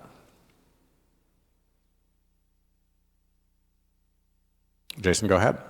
Thank you, Ryan. Mayor, can you all see this image pretty clearly? It says City of Anacortes Downtown Streetscapes Plan. Just give me a yes if We can that's all see clear. the presentation. If you could move your mic maybe a little bit closer to your mouth. Okay, Yeah, Does that that's a help? little bit louder for us. Thank you. Okay, perfect. I'll try to keep it there. Well, thank you everyone for having us. This has been an exciting project. It's been an effort really between the city and the Downtown Anacortes Association and the Creative Arts District. The Parks Department has played a key role in helping direct some of the ideas here, as well as the port. We've had some recent conversations with businesses at 5th and 7th, and those have also helped craft some of the recommendations that we want to bring forward to you tonight. So generally what I'm sharing are kind of the big ideas that came out of the engagement process, and a series of recommended actions that we would like to pursue. And this is an opportunity to sort of test where the council might sit on some of the direction of the plan and some of the elements that are incorporated in it. So let me get going with the presentation. Our project really is focused on Commercial Avenue. How do we continue to enliven that as kind of the center of the community, looking at not only the streetscape and opportunities to increase the safety and comfort of being on Commercial Avenue, but also things that we can do to continue to enliven the edges, the great historic buildings and adjacent character. We've been asked to look at managing the street, looking at some of the issues of access and providing some opportunities to provide future enforcement and direction of the streetscape itself. And we've also learned a lot about the things that are happening just off and outside of Commercial Avenue that's bringing a lot of people in the downtown. That's the farmers market, the new port redevelopment. Cosland Park serves as a great destination, as well as the library. And there's really all these component parts feed into what is the experience of being downtown. So while we're focused on Commercial Avenue, we also have our eye on those things that bring people into the downtown and also connect into areas like Fidalgo Bay and Guimas Ferry, these all contribute to the experience of downtown. And so we're going to kind of reach out to those edges as well as we look at the corridor itself. We began the project in August 2025. We've had a community workshop back in October to identify issues and opportunities and values. We came back with a series of concepts in January, and those have been presented through surveys online, and I'll share some of that information with you. Our engagement has been fairly robust. We meet biweekly with the city staff and the Downtown Anacortes Alliance, and you can see here a number of events we have scheduled throughout the process. The focus groups that we've been reaching out to are also listed here. So I mentioned the port, the Samish Council is a recent meeting that we had. Creative Arts District has been our partner, and so on. So you can get a breadth of sort of who we've tapped into. I think I should add Anacortes High School was a great touch point early in the process too, to understand what attracts younger people into the downtown. So we've been trying to reach out not only along the street, but out into the edges of the community to learn as much as we can. We've been focused on sort of three main things. And the why early on was identifying the challenges and opportunities around Commercial Avenue and things that are awesome, things that can be improved, but also how does the community see itself and the downtown? And so we learned a lot about what is valued in the community. And then we took that information to establish kind of a vision and guiding principles.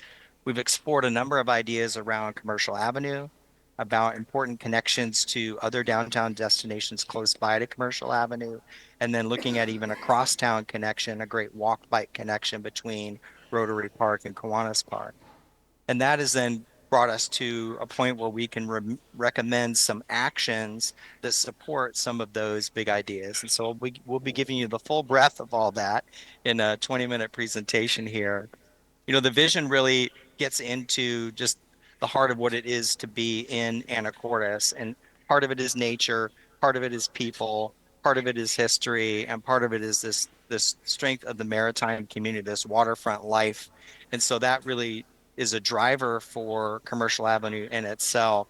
Great walkable environment. It's where your local culture really shines. It's the great businesses, it's the strong partnerships with the Parks Department and with opportunities to engage, whether it's at Heart of Anacortes or others. It's a working downtown, and all these together really piece together the identity for downtown. And we want to focus and harness and protect sort of those historic components of your great Main Street along Commercial Avenue, but also linked to the natural surroundings. And think about arts and design as an important component of potential enhancements to Commercial Avenue and adjacent streets, building off some of the great art that really is instituted in your downtown, such as the mural program, which is really stunning.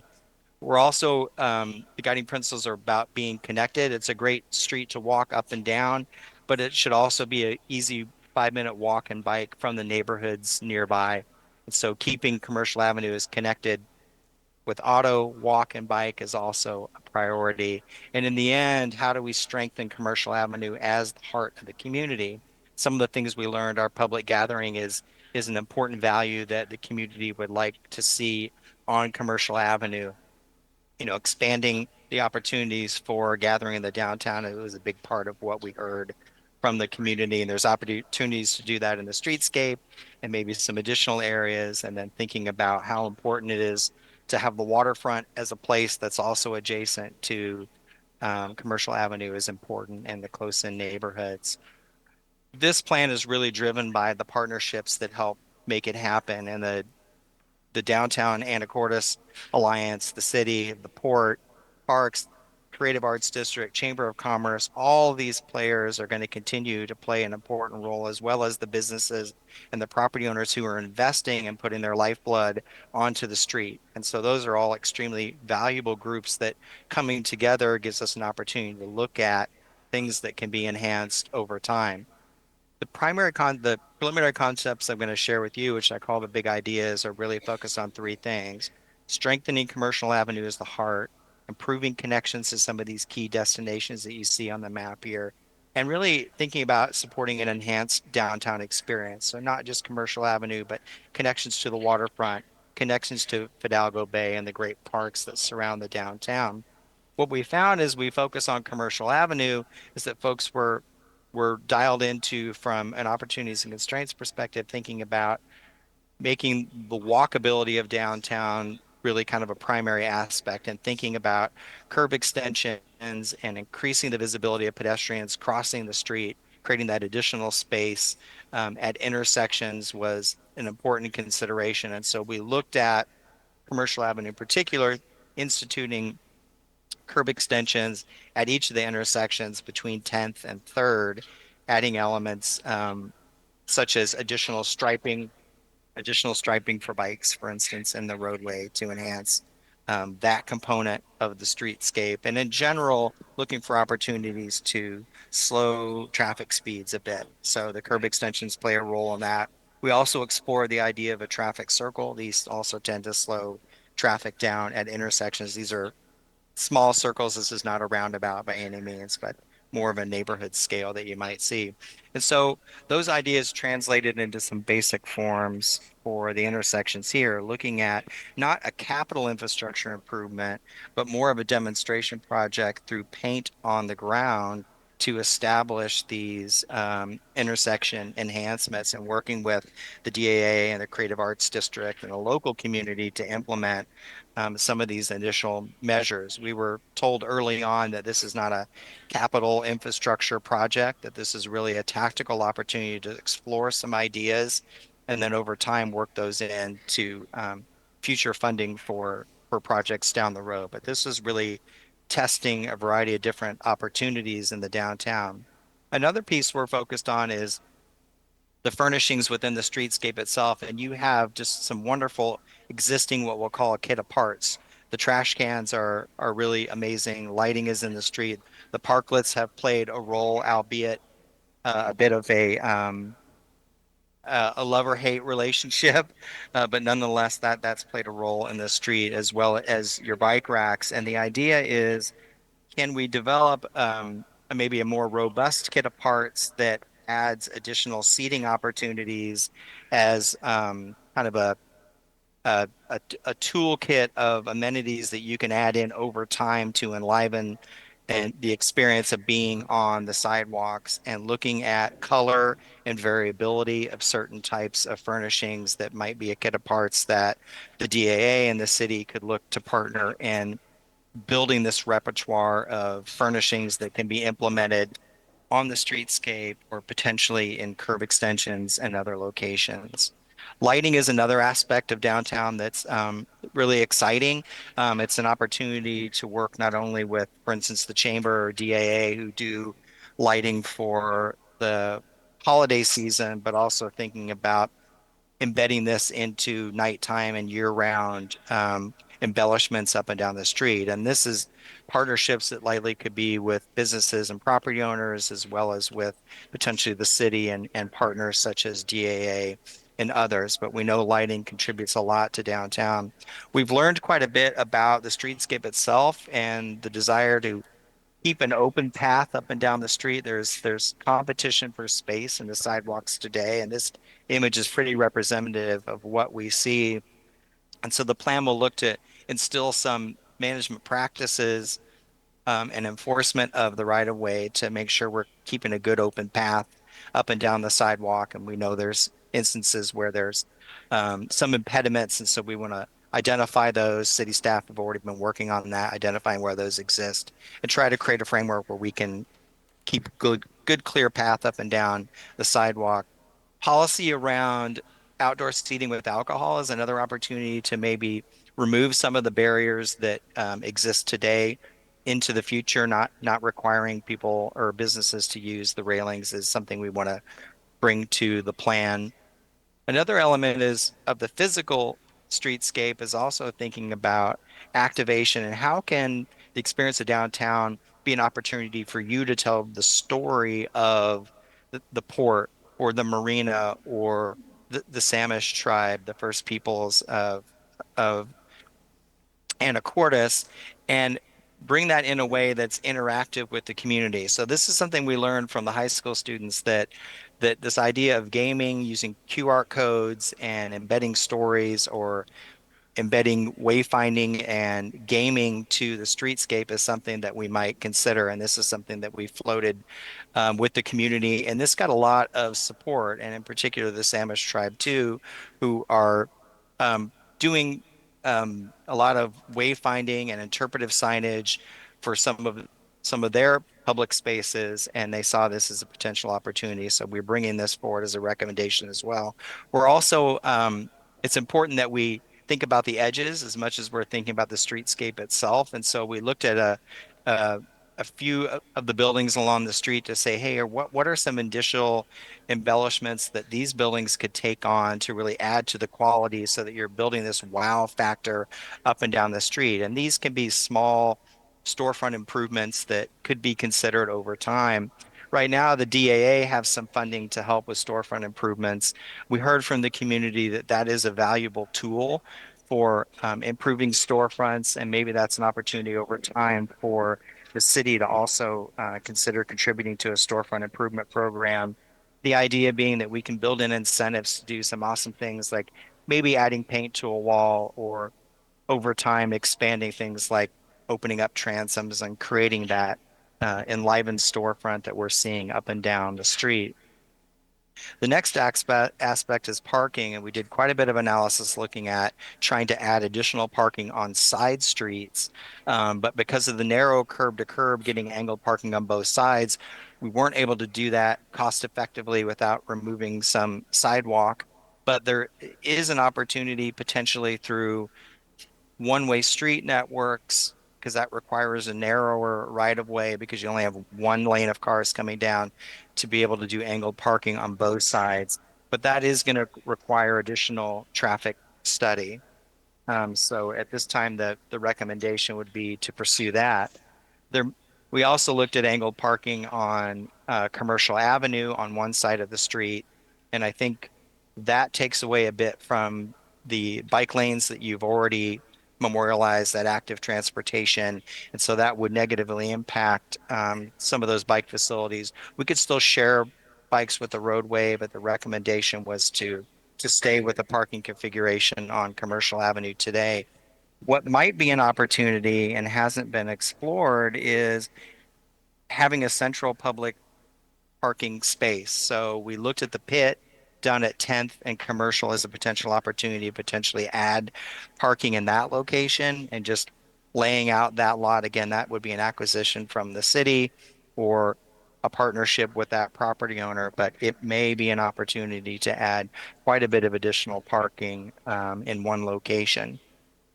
We then explored public gathering as a key component, and we're really excited about the Marina Plaza, which is coming on board. So that coordinated effort between the port to bring in that new event center, to realign Ninth and Market Street.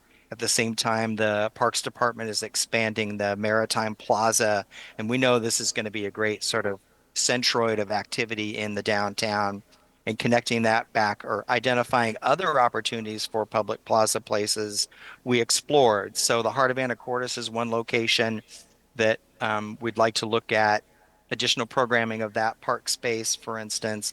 The Fifth Street Plaza is a concept that was explored in the right of way, and we'll look at what that concept entailed. We looked at an opportunity for a street plaza in the right of way at 7th as well, and portion of the Pit Plaza.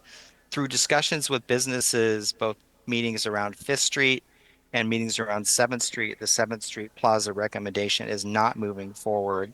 But we'll share with you some of the information about Fifth Street and what might be a recommendation moving forward. The idea is that we can be tactical and use portions of the right of way potentially for public gathering space. So these images give you a representation of some things that other communities have done to create that central gathering space. People say, well, why would you have that?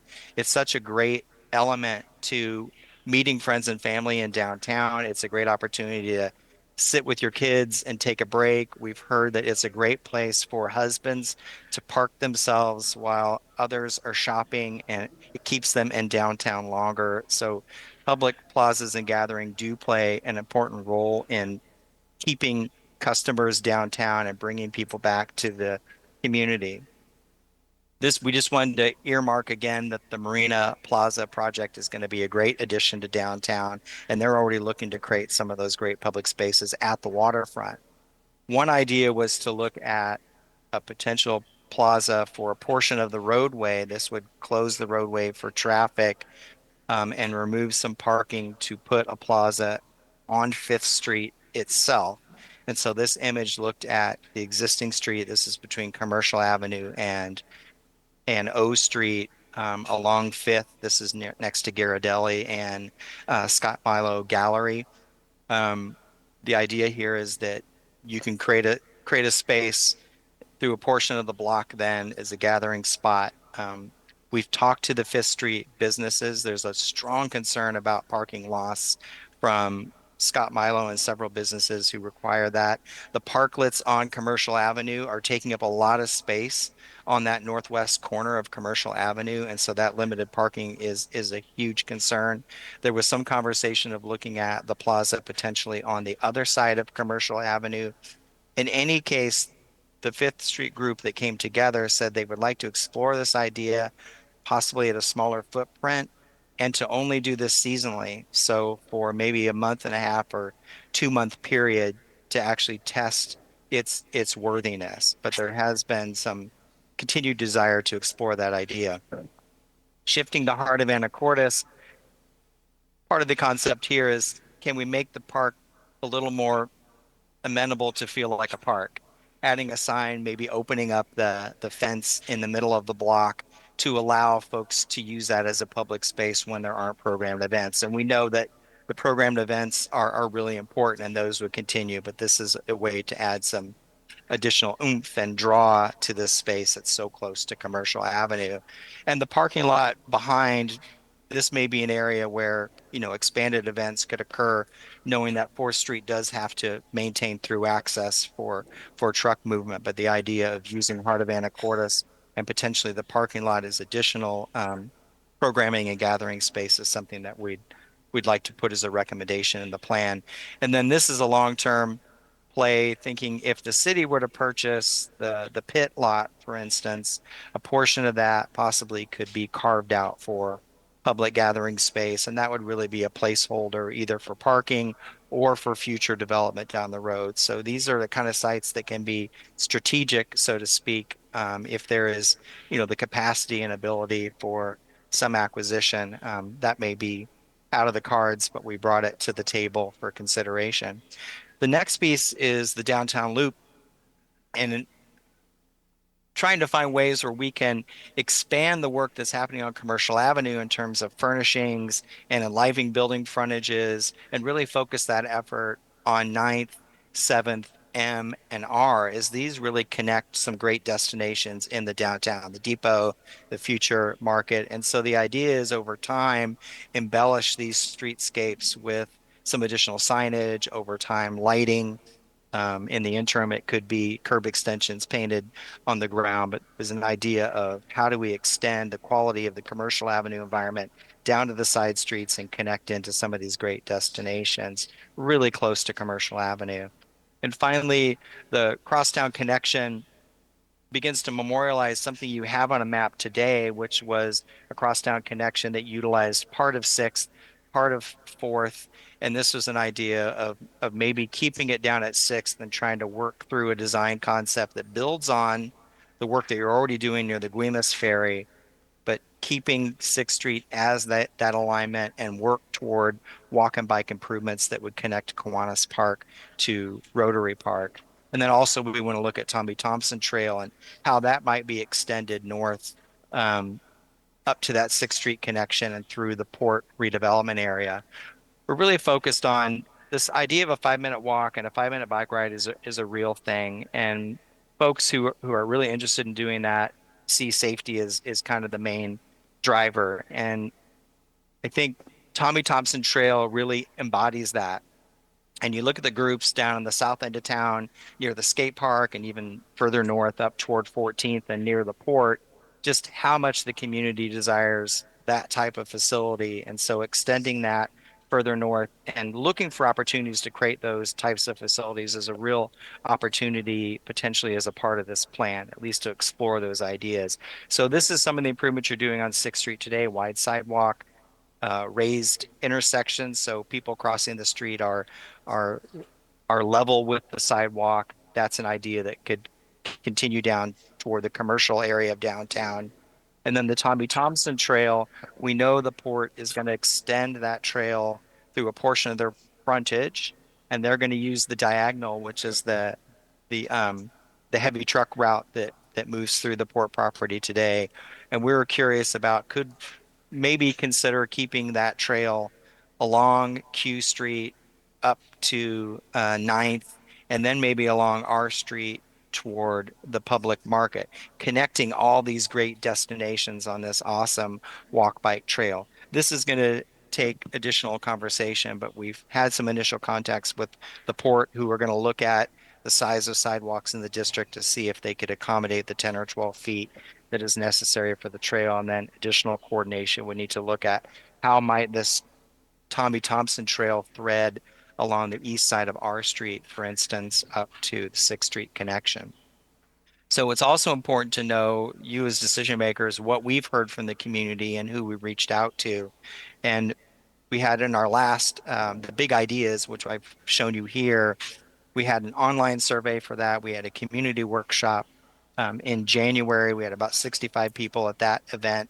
We've had over 725 people weigh in on the online survey, and I think generally we're seeing maybe more support for these elements at the in-person meeting. And I'll give you sort of a breakdown of what sort of consensus was, where the community was divided, and some of the issues we've been trying to resolve through additional conversations with folks. But the big one is, the vision for a more vibrant downtown resonates. This idea of a great walkable commercial avenue is important to everyone, as well as strengthening commercial avenue, not just the street, but the edges, and creating that full complement of the first 40 feet up and the first 40 feet out. That the streetscape improvements, lighting in particular, got a lot of support. Activation through potential wayfinding and gaming got a lot of support. And there was generally pretty good support for public gathering spaces. Where the community were divided was this idea of putting a traffic circle in the middle of Commercial Avenue. Any removal or reduction of parking is it's a heavy concern for a number of folks on the street. There was some question about bike lane expansion. You see that here, and closing streets to cars. The businesses, as I mentioned, were divided on the street plazas, and our conversations with 7th Street, Keystone Building, and Island Cafe, it was just paramount that there be parking there. They didn't see the benefit of a plaza at that location. But at 5th Street, we're seeing some willingness to work together, knowing that Scott Milo and some additional businesses there have some parking concerns. How we can minimize that will be a primary driving point, but it is a discussion that I think can continue on. So we've then focused those big ideas into 6 potential actions around streetscape enhancements, streetscape management. You see parking strategy, public gathering, the loop, and so on. For the streetscape enhancements, we're recommending doing a demonstration project. So painting out the curb extensions at some key intersections. It could be the entire corridor, or may winnow down to 4 or 5 blocks, maybe in the heart of the district. So we'll work through that. Identifying future street furnishings that could be purchased as sort of standard elements that can be used in the streetscape. The DAA is willing to take on that effort to help define what those kit parts are, and then purchase those over time as they can. The downtown kiosk program is something that can evolve, so we'd like to keep that on the table. Lighting is another opportunity, and the DAA has sort of taken on the role from the chamber, and they're looking to extend conversations with businesses and property owners to see how lighting might expand through a variety of different partners. The other is public restroom planning. This came up a lot in terms of getting the restroom up and running at the chamber, but also looking at things like an opportunity for potentially the port and loo, or other things that could be implemented over time, that restrooms are a really important need in the downtown. The next is streetscape management, and I mentioned that the city is doing a lot in that realm to identify where there's issues. And so we want to bring up kind of a management strategy, enforcement for the streetscape. That also includes the parklets. There's been some work to monitor the number of those. Those that aren't being used, the recommendation will be to move those off the street. And we're also going to recommend probably a permitting program for the parklets to embed that in as a part of the process in a way to help manage those over time. The storefront improvement program, we'd love to continue that, or if the city is able to, over time, find some funds that can go into a storefront improvement program, we'd like to give some recommendations around that. And then a future wayfinding and signage plan is going to be important, especially as the port redevelopment happens, to build that continuity of access in the district. The parking strategy is, the recommendation is to look at a two-way traffic study to determine the capacity to pull that off, and then to potentially stripe additional parking on those streets where one way might be applicable. The other is, if the city's in a position to do this, to look for opportunities for land acquisition for public parking, knowing that that's probably clearly a long-term strategy. In the public gathering and activation realm, a street plaza demonstration project at 5th Street is something that we would like to bring forward as a part of the plan. If it's feasible, even the pit as a project where a private owner could potentially work with the city or a partner to do temporary use of that site for an activity. We've done this in Vancouver, Washington, where an old parking lot was turned into a bike garden, so kids come into a safe fenced area and can learn how to ride bikes. And so that may be a part of the recommendations, as well as the looking for opportunities to expand the use of Anacortes, part of Anacortes event space, and exploring the opportunity for downtown activation and storytelling on the street. The downtown loop, again, that could be a part of an intersection enhancement, a demonstration project. So paint on the ground on some of those streets at 9th and 7th over time. Looking to the Creative Arts District and other partners to continue the mural program, because these loop streets are a great location to continue to incorporate art into the public right of way. So that's in the plan. And then expanding the street furnishings and lighting over time as the budget allows, to acquire additional seating that could be located on the street or potentially in curb extensions. We'd like to explore that. And finally, the crosstown connection, which is looking at, is there an opportunity through the active transportation plan to memorialize 6th Street as that important walk-bike connection, so that over time, improvements to that can really embed in this great walk-bike corridor between Kiwanis Park and Rotary. And then finally, is there an opportunity through continued conversation with the port and the Parks Department and Public Works about threading the needle of Tommy Thompson and maybe expanding that great connection from 9th Street north up to 6th, past the public market, the port, and other properties. So I'll pause with that. I think that's the end of the presentation. I wanted to open it up for question and discussion with council, and really get your sense of what you're hearing, priorities that you might think are important. And with that, I'll pause and give it to the council. Thank you. All right, thank you, Mr. Graff. Council, do you have questions or comments at this point? Or if not, we'll hear from the public, but we will return to you. Yeah. Mr. Young? Thank you, Mayor Walters. Again, great presentation. I'm looking forward to learning more, and as things flush out, I'm excited about the possibilities for downtown and how we're going to be able to continue to work. Again, I'm always looking for how we also make sure that ADA is accessible, and that for me in everything is crucially important, where we can and how much we can. So that'll be one of the additional things I'll be looking for. Thank you. Great. Mayor Thank you, Walters. Mr. Fantini. Yes, thank you very much, Mr. Graff, for this presentation, and thank you to all of the stakeholders, many of which are here tonight. Clearly, there has been a lot of communication and interaction with our community to come out with something like this. I have a question, probably maybe more for the mayor. Did I understand that, because this is a lot of information to digest, as we're trying to decide what we are interested in and what we're moving forward with, or what we would consider, are we supposed to kind of have that all tonight? Or is this more discussion? I won't hold you to that, but I do think the expectation was that you provide some feedback tonight. Okay. With that being said, I have a little bit of feedback then.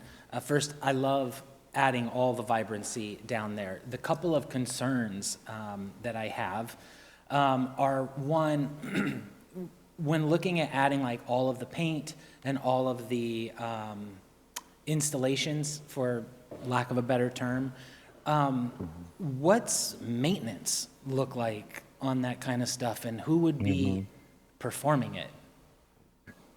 That's a great question. We will be giving a recommendation for that process. So right now, it looks like the Downtown Anacortes Alliance with the Creative Arts District would take the lead on helping to implement the curb extension demonstration project, gathering volunteers, and we haven't worked out the funding yet. These tend to be in the, 10 to 20 to 30,000 range, but we'll also instill in the plan recommendations for whose role it is for maintenance, and that could be coordination with Public Works and DAA. So we do intend to put some responsibility, determine roles into the recommendations. That would be included as like an appendix to this plan. So it would get information on how to implement the initial demonstration, but then who are the partners and what responsibility and roles do they take over time to maintain it. These things tend to have like a 2-year life cycle before they really need to start getting either updated or improved or removed if that's the preference. Part of this is just being able to test whether these ideas are working, and so we'll work to try and put together a plan for just that, as you mentioned, maintenance and oversight over time. Sure. And I think my questions would have looked way different if this was a couple years ago. But, the other thing that I just kind of have a question, or that makes me a little nervous, another element, is talking about, I love the idea for the plazas, the gathering space. I think that is phenomenal. But actually what makes me a little nervous about it is if it's seasonal or temporary, because I feel like there was a time when maybe the parklets were supposed to be seasonal and or temporary, and that has not really been the case. So that also makes me just a little bit nervous. Sure. Thank you, Mr. Fantini. I don't actually think that there was any time when anyone articulated that the parklets would be seasonal, because they appeared during COVID. So actually, they were characterized mostly by a very much a lack of planning associated with what was going to happen with them, as did most things in the heat of the COVID moment. Mr. Courier. Yeah, Mr. Graff, on that point too, I'm really curious if you have data or examples about parklets, because I've heard a lot of mixed reviews on that. And if there's a better way to approach that, I know you mentioned permitting. Is that just based on being reactive to what we currently have and just or do you have case studies of where parklets can be enhanced in a way that it really does add value, or is it mixed reviews? I'm just curious. I've heard a lot of feedback both ways.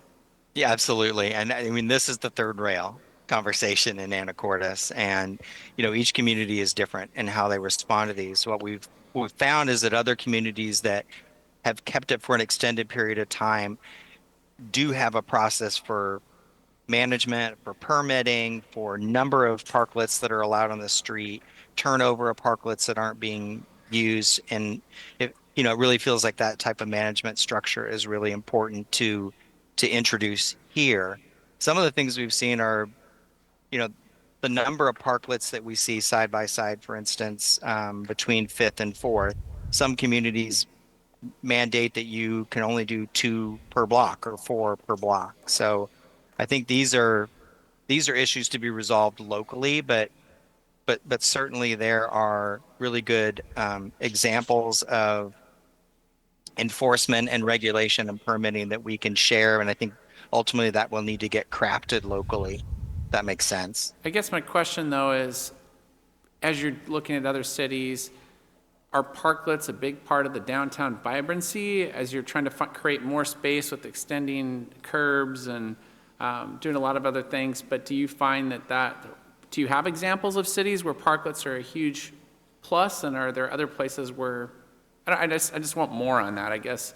We reacted during COVID. It really helped businesses out, and we haven't done anything with it. So I think I'd be looking for outside data or thoughts on that. Yeah. I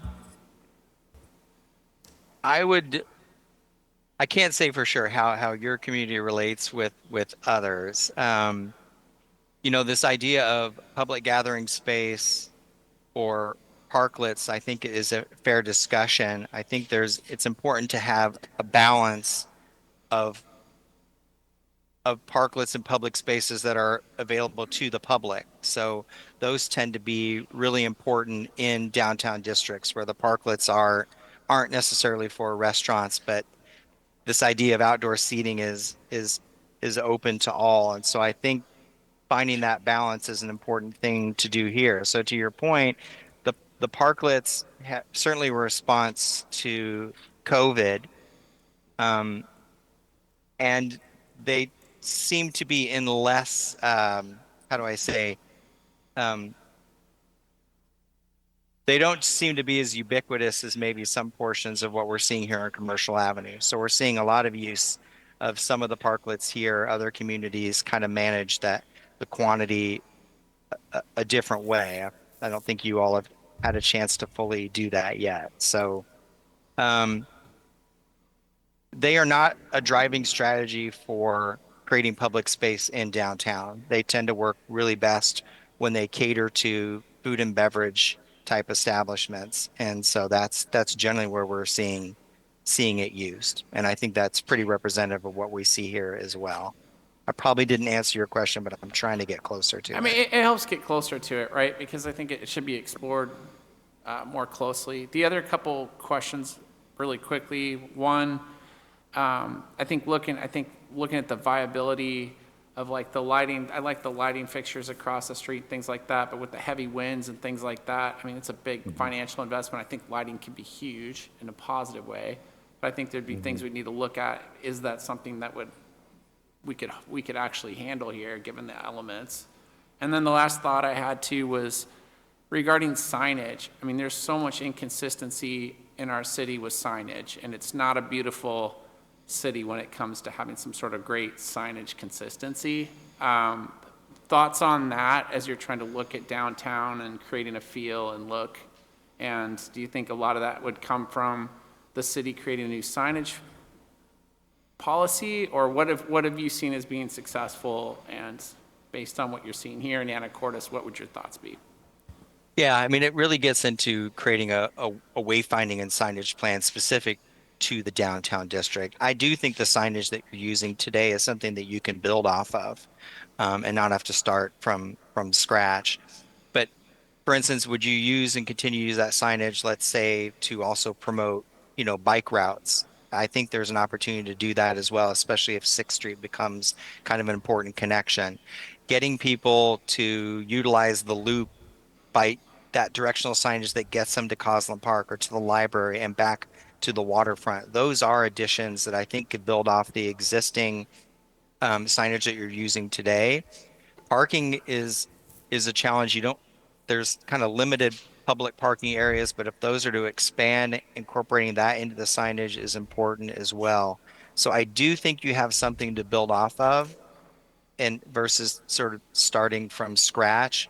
Some issues that you'll have as you get closer to washed-out facilities, for instance, they have signage types that can be contradictory maybe to what you're trying to do. But for this core area between 10th and 3rd, I think absolutely build on the signage that you have, but expand that information in terms of where you add additional signs.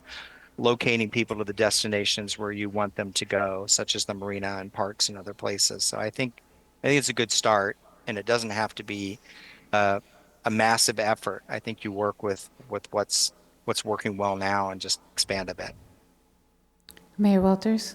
Ms. Moulton? Thank you. So we've heard a lot about curb extensions, and we have one version of those on Q Avenue, and I find them to be dangerous. They are actual curbs. They narrow the lanes sufficiently for people riding bikes to feel endangered by cars rather than safer because they're slowing down, because they don't always. That being set aside for the moment, I was in East Sound on Orcas last week, and they have several raised intersections, so they were very gradual ramps on each of the 4 entrances to the intersection, slight enough to slow you down, but not enough to cause damage to your car. And the way they were marked, they were stamped with different colors, so the crosswalk part was really clear versus the middle of the intersection part. And I feel that anecdotally, they slow people down, they raise pedestrians up to the level of the sidewalk, and there's a general feeling of safety and awareness. They have signs that say raised intersection ahead, not a million of them, like some places. And so I think that that's one idea. I also do wonder about, I like those mini traffic circles. I don't know about downtown and then taking away the separate bike lanes and having bikes with sharrows, which I'm not a fan of, with cars. I think that could, I'm not sure, I think that bears further discussion. I also think that with the bike lanes as they are now, that those have slowed traffic down, cars down, also anecdotally. So I think that bears more discussion for sure. But I'm not opposed to intersection changes. I'm just not strictly a fan of curb extensions. Mr. Young? Yes, just as a quick add, I am, given where we are budgetary-wise, given where we are trying to think our way through how we improve the things that we have and do the things that we need to do now, versus just when we may have more resources to come in, which no one seems to really know what that is. I'm a big fan of using paint. Paint, for me right now, is one way that we can begin to address some of the problems and begin to sort of visually enhance the things that we're hoping to do. Downtown, I know and have utter confidence that once the decision about what we want, how we want to get it, how we want to display, it'll be the best that we can do at the time. But I do believe that given how cost-effective using paint and paint colors while we work out the other pieces, I think it's an asset for us and allows us to move forward now, and begin the look-see, as I like to call it, and do the due diligence we need to find out whether or not it is working for us, and anything that we may want to add or take away.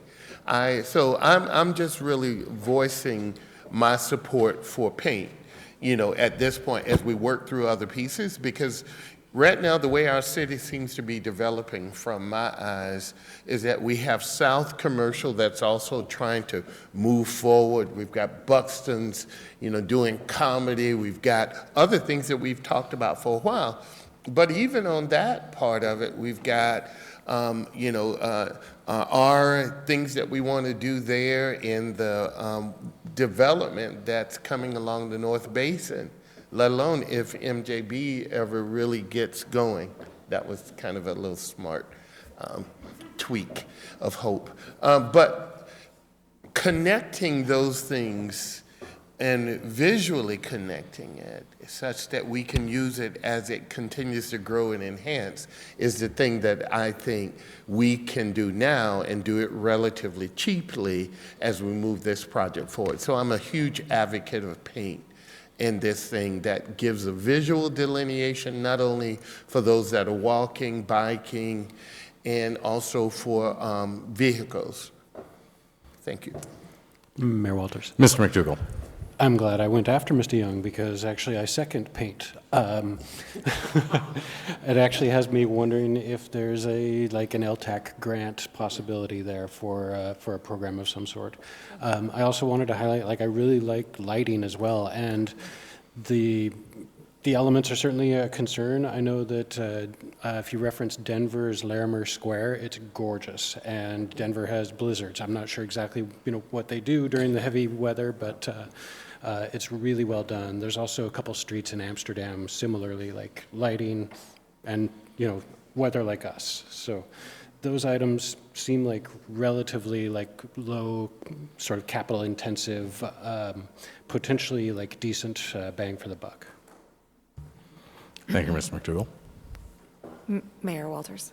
Ms. Khalil McGrath. Thank you. So I want to say, first of all, this project and presentation, I appreciate it. I think there is also maybe a paper copy or PDF, which is helpful for the public to be able to look through. I think this is a great menu of options. It's inspiring and creative, and it does kind of focus on kind of a high level of our downtown core and connectivity. I think, though, that we have to be cognizant of the fact that these are business owners and property owners, and each section of a block has a different personality and different needs and different clients. So while this menu of options is fantastic, it's really going to fall on the DAA and neighboring businesses and the chamber and the city to engage with the owners. I look at some of these slides and I say, oh my gosh, I know who owns that building, and I don't know if they are comfortable having them called out and critiqued. But I also do know that sometimes we just need a little encouragement and excitement for this. Your building is really cool, your business is really cool, we can take it to the next level. Could we try to do that? When it comes to shutting down streets, even temporarily, I'm nervous about that. I'm hesitant to do so at this point. I think we still have a lot of sidewalks that are underutilized. And I would say that they're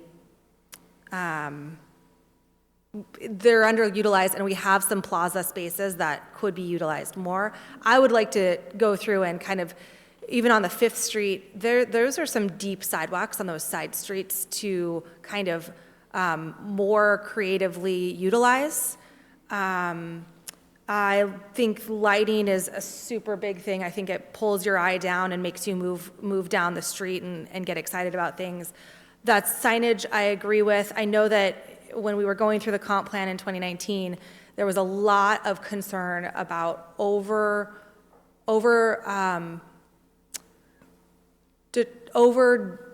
kind of requiring signage to be done in a format that doesn't allow people to be kind of independent. And there was a pushback, at least at that time, to not try to theme out our community, right? We didn't want to be the next Winthrop. We wanted people to be able to, businesses to be able to kind of create their own space and have the flexibility. We're not trying to necessarily be like a themed out town. Now, things change, and maybe we've realized that is finding some theme and some string of that pulls through our community. Absolutely. What other things? I would totally agree. We installed the parklets and have not followed up on them. At a committee level over the last number of years on planning committee, we discussed trying to put to paper what our guidelines and expectations are, having some kind of nominal yearly fee, so that at least not to discourage someone from a business from having one, but if the business isn't utilizing it, let's remove it, and it kind of gives you a date on a calendar to make that decision. Because I do think there's a number of parklets that are really well used. Yes, more in the summer than the winter, but I was sitting down in February having ice cream next to the yarn shop and walked in and picked out some yarn, and my children had no idea I knew how to actually do any kind of knitting. So they got to watch me, and I pulled out all my knitting needles. I was like, yes, I haven't done this because I have children now. Anyway, so there's that kind of interaction that happens on those parklets. I think that we need to do some refinement and expectations, and maybe not need as many as we have currently. So that definitely, I think, is a really good project moving forward. Angled parking, we've talked about. I think there's been some studies done or some preliminary work done over the years for side streets, and that to me is a more cost-effective measure to explore before we start thinking about taking parcels that could be used in other ways and making them parking lots. And then I think that's about it. Oh, my last thing is, I was just curious if there was any discussion on 9th Street activation. I know that we've talked about it, but I don't know if I saw much of it in this plan. So if there's any comments on that. Mr. Graff? Yeah, the downtown loop itself is 7th and 9th. Those are the key streets. So R, 7th, 9th, and M. And I can go back to that. This illustration gives you a sense of that. So yes, 9th is an important connection. We know with the Marina Plaza, and it links to the library and, of course, the Anacortes Museum down at M Street. These are great assets in and close to downtown. They attract people into the downtown just like Commercial Avenue does. So linking those together seemed really important. I guess, did we take it a step further, and how do we actually link them? What does that 9th Street look like? Yes, the idea is I'm going to see if I can go back a few images here. And the idea is the embellishments that we're looking to do on Commercial Avenue, i.e. curb extensions, murals on walls, adding lighting over time, that some of those same improvements could be focused on these loop streets as well. And that's really an indicator to visitors that, wow, these are important streets, and they're sort of carrots that attract them and bring them, down to these locations, because you're doing sort of the similar quality on Commercial Avenue as some of these side streets, that being the idea. So wayfinding could be a part of that. This image here just begins to allude at how some of those improvements that we're planning for Commercial Avenue or might be planned for Commercial Avenue would extend down these other streets. So thank you, Jason. The final thing I would add is that I think paint is great, and we should totally do paint, and it's every 2 years.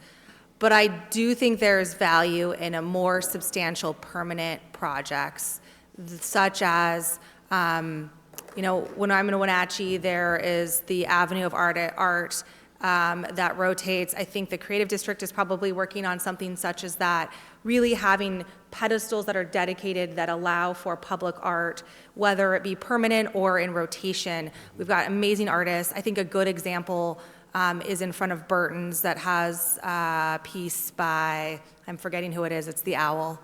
Is it Peregrine? That is a really incredible piece. There's another piece by Watermark.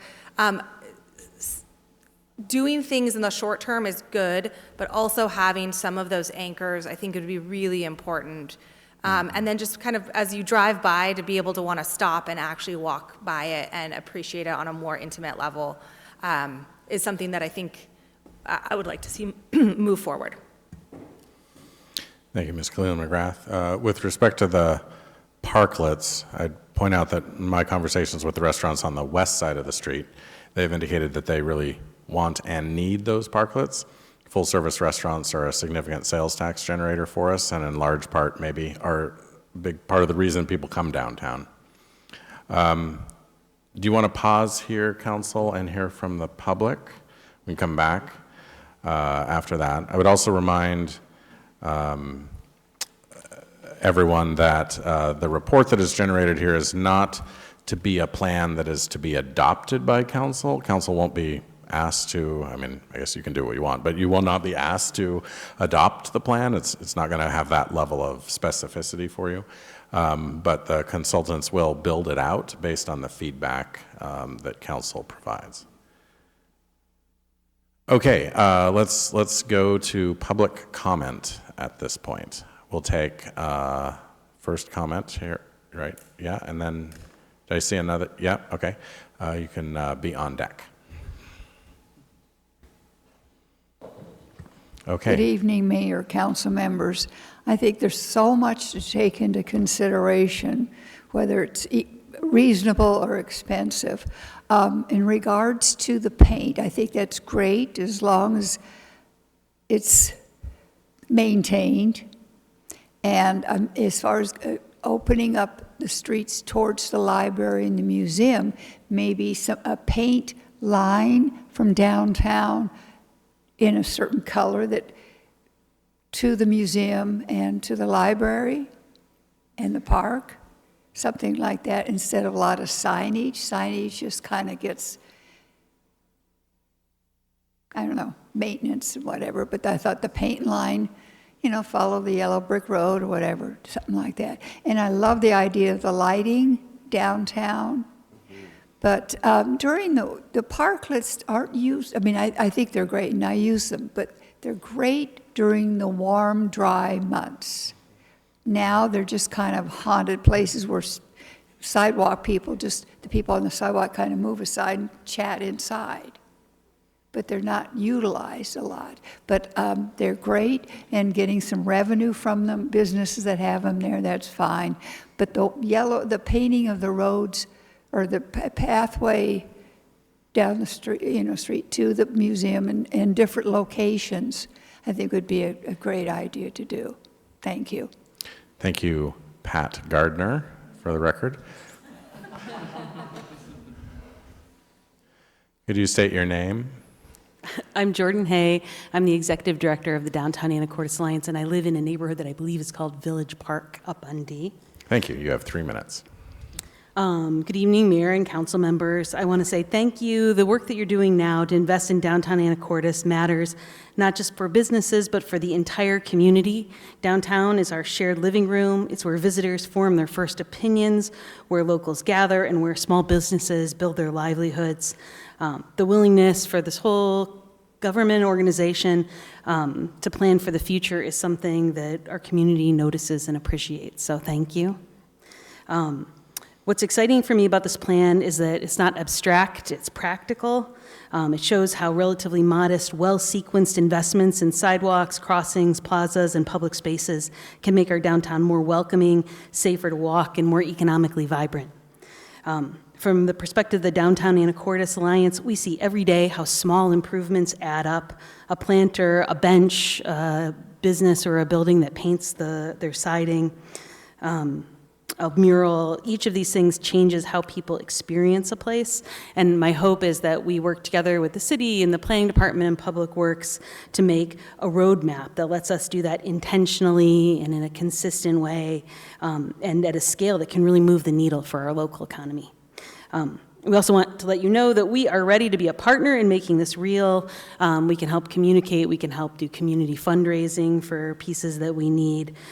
We can mobilize volunteers and work with businesses to make sure that this actually happens, progress, and steadily. So once again, I just wanted to thank you for your leadership and for continuing to push this forward. Thank you. Thank you. Anyone else?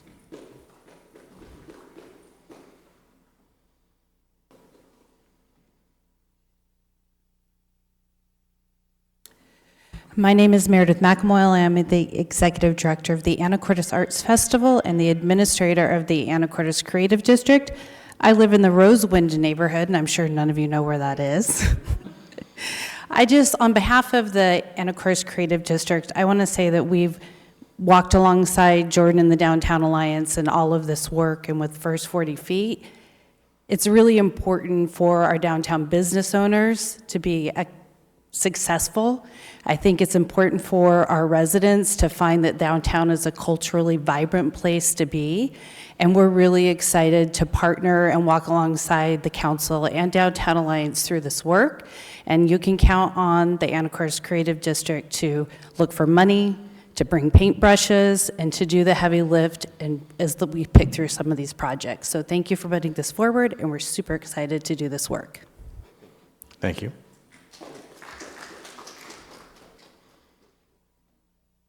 Applause is prohibited during this portion of the council meeting, as are theme songs when people come to the podium. Who's next? Come on up.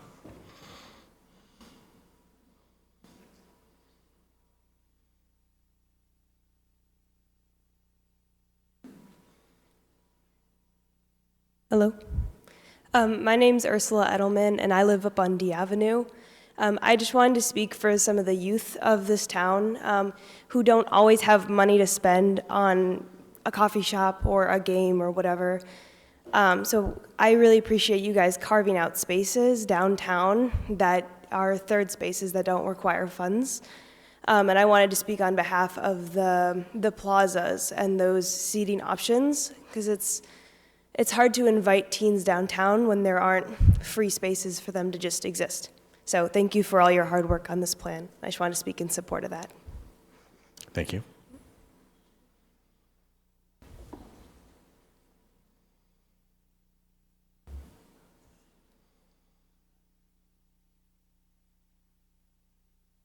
Good evening, Mayor, Council.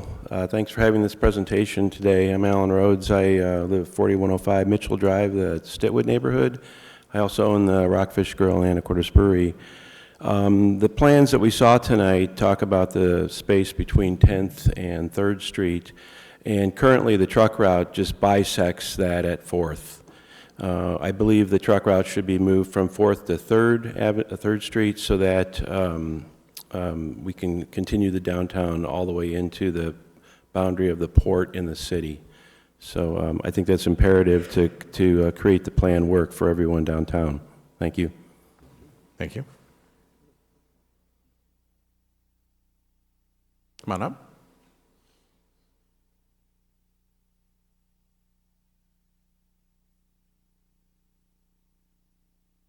Hello, everybody. My name's Tom Freeland. You might get a little bit closer to the mic. Okay, my name's Tom Freeland. I own the Keystone Building downtown. And we have about 34 offices and businesses in the building. So parking's really important. All the clients that come to visit them, from health insurance to facials to massages to yoga, you name it. We got everything. So, and everybody talks about bathroom. I get asked 10 times a day, and I know the city's not doing very well money-wise, but the bathrooms that's my biggest thing. And if people are going to come down to gather, where are they going to go? Where are they going to park? Isn't that going to create more parking? And isn't that going to need more bathrooms? So it just takes a little bit of thought. So once things are settled, then maybe people can kind of think this through a little bit. But I'm all for gathering for people to have a good time. But strategically on 7th Street where we are, Island Cafe said that they'd go out of business 100%. We would lose a lot of tenants, and our values would probably go down on the building. So it affects us. And it's great ideas, but how is it going to affect all the businesses? And we didn't even get talked about it until just recently. Didn't know anything about what's going on. So it's not that people are finding out from the actual businesses of how they're doing and how the idea, it's all good ideas, but reality is it's a fine line between not making it and making it. So things like this, the more help that people can come in town. We want people to come in town, visitors who brings us money. We also contribute to the sales tax. We do tons of business. We've been there 21 years with our big stores. So the Bead Store, Elizabeth's Cottage by the Sea, Shabby French Market, we got all of our businesses in there. So the visitors that come to town are the ones that bring the big money. And it's great that the locals come out and walk their dogs and their kids and bike around. That's awesome. Love to see it. I bring my grandkids down too. But they're not the ones bringing us in the money. So just kind of think of it as a business as well as a public thing. But anyways, that's all mine. All right? Thank you. Come on up.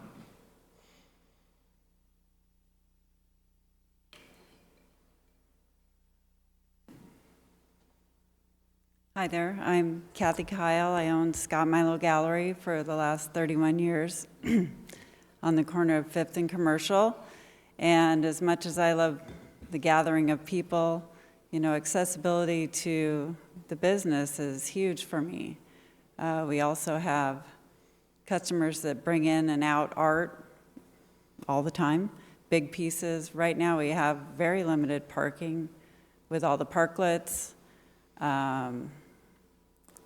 We also have, 13 tenants upstairs in the building that have people trying to come and go. We have 3 businesses on the bottom floor with the restaurant and the gallery and the attorney's office. And having that street blocked off, not only do we lose parking, but accessibility, visibility, I don't know how they'll really find us, kind of amongst all the stuff. So anyway, I just wanted to say, love people downtown. I promote people downtown. I think a plaza there would be terrible. Thank you. Thank you. Anyone else? Come on up.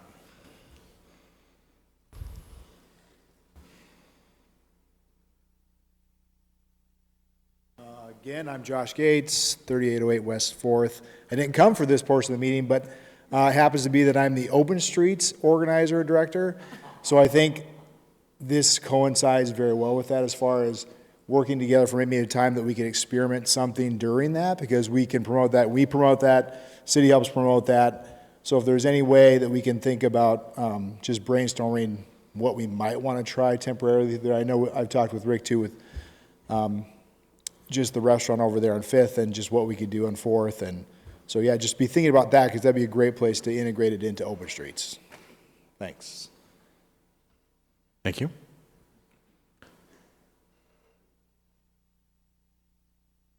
Okay, at the far back of the room, farther than the last row. And then the woman in the last row. You're on deck.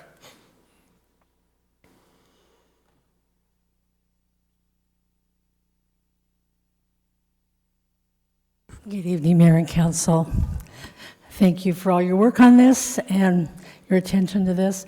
I've been involved most recently with the meetings downtown, and I love the idea of a community gathering place, but I'm also very fearful because of the parking and all the things that Kathy talked about as far as affecting her business. So I would, I think our business, we're open to a short-term kind of play around with it some summertime, if that would work. But we also would like you to look at the option of the other side of Commercial, if that side of 5th Street might have a little more space in the summer to do an experimental gathering place, just as options. My partner at work said, we have the city parking lot, we have giant semi-trucks that come and go. It'd be very close to our parking lot, so we're concerned about that.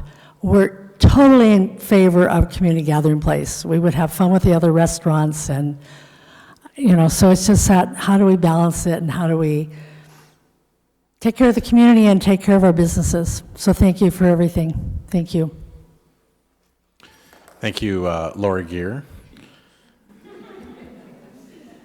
There is also on Fifth Street some 3,000 square feet of city-owned property on the north side of the street that we could look at that is off the street.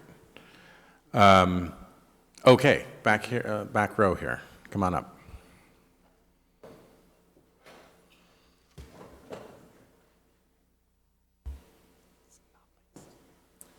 My name's Elizabeth Freeland. I also own the Freeland Keystone building downtown.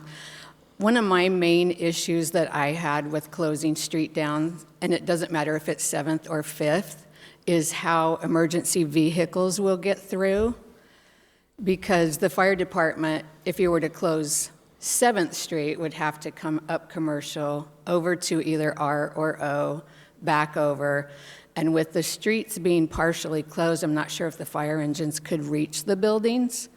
And the winds that we have could just blow fire all the way downtown and affect every building. So it seems like it's a safety issue. That's all I had to say. Okay. Thank you. Thank you. Thank you.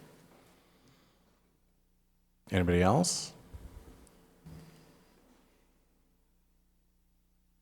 Okay. Mayor Walters. Thank you, members of the public. We'll turn it back over to council. Mr. Fantini? Sorry, I wanted to get in on the paint party. I do like the idea of some paint. I'm curious if it was brought up at all. I have seen, and I cannot think of the cities now, but in 2 cities, one in Seattle, where they have explored using paint that only appears when it rains. And it makes it kind of interesting for people during the wintertime to go out and find these various paint areas that maybe have messages or pictures. So I'm just curious if that's been thought of in the paint at all, because I think that would be kind of interesting. I also do appreciate the approach of kind of testing some of these ideas. I know it was mentioned in the presentation, before we go all in on something, being able to test it, whether it be one corner. I like that a lot. But I do also, to Ms. Cleland McGrath's point, I don't think there's going to be one thing that we do that is going to work for every block necessarily. There are a lot of very embedded personalities, not people personalities, but personalities of the, well, those two, but personalities of each individual block. And I do think it's really worth testing things out and keeping the business owners engaged in what we're doing. Thank you. And I think testing was definitely part of the MO here. Yeah. Incremental, slow, experimental. Yeah. Mr. Courier? I think the one thing that I can think of that was presented that would kind of work for everybody potentially would be lighting. If there was a good lighting strategy down that kind of highlighted the downtown corridor there. Like the way you're talking about it, Bruce, I feel like there's cities that have done that really effectively. And we do have a lot of dark gray times, and we want to drive people downtown, locals and tourists, during the off season, and that's something that doesn't affect parking and things like that. But that may be one place we could start and then paint. Mayor Walters. Thank you. Ms. Moulton? So one of the things we haven't touched on is the heart of Anacortes. I do really like that idea of having an opening in that fence. It is city property, it is a park, but it doesn't feel like it, and that is a good gathering space, I think, a place for people to eat lunches, a place for youth to go. I can't think of what the parking situation is around the corner, but I think that would be great and easy and inexpensive. Also, I've had a couple of people mention the way that we have the benches now, say in front of Burton's and in front of Bayshore, they're facing the street. So you sit there and a car pulls up right next to you. And so it would be as easy as turning those around to face the sidewalk and sort of activate those spaces more so you're talking to people that are walking by. I do really like the idea of the planters and the different kinds of seating, where those could go. I think those could be really cool. I get nervous about the maintenance of the planters and the flowers, but the DAA has done a really good job of that and has also activated, spaces like between the post office and did the planting there and El Jinete, that little place with that art piece there. So things have been done that have been improvements, and I think that there are more that we can do that aren't that expensive and don't have to be permanent. Maybe we could do some of those little seating things and maybe move, I don't know. Anyway, so I think that there's a lot to explore here. I really appreciate the work that's gone into this plan by the community and the consultants, and I would also underscore to please continue to reach out to the business owners, because they're the ones that know how everything affects them on the ground every day, and in turn, the rest of us. So thanks to everyone who participated in this and will continue to participate. It means a lot to our community. Mayor Walters. Mr. Young? Just as a quick addition, I don't know why, sometimes when you listen to other people talk, it spurs ideas, and so I'm one of those people that as other people talk, it's sort of, oh, I didn't think about that, but wow, I like that. One of the things that came to mind that I had a discussion with, I know we were talking about art and pieces throughout the city. That's one of the most beautiful things about our town. And it's so interesting that the people that come to visit always tend to comment on the art that we have throughout the town. So that's such a beautiful thing.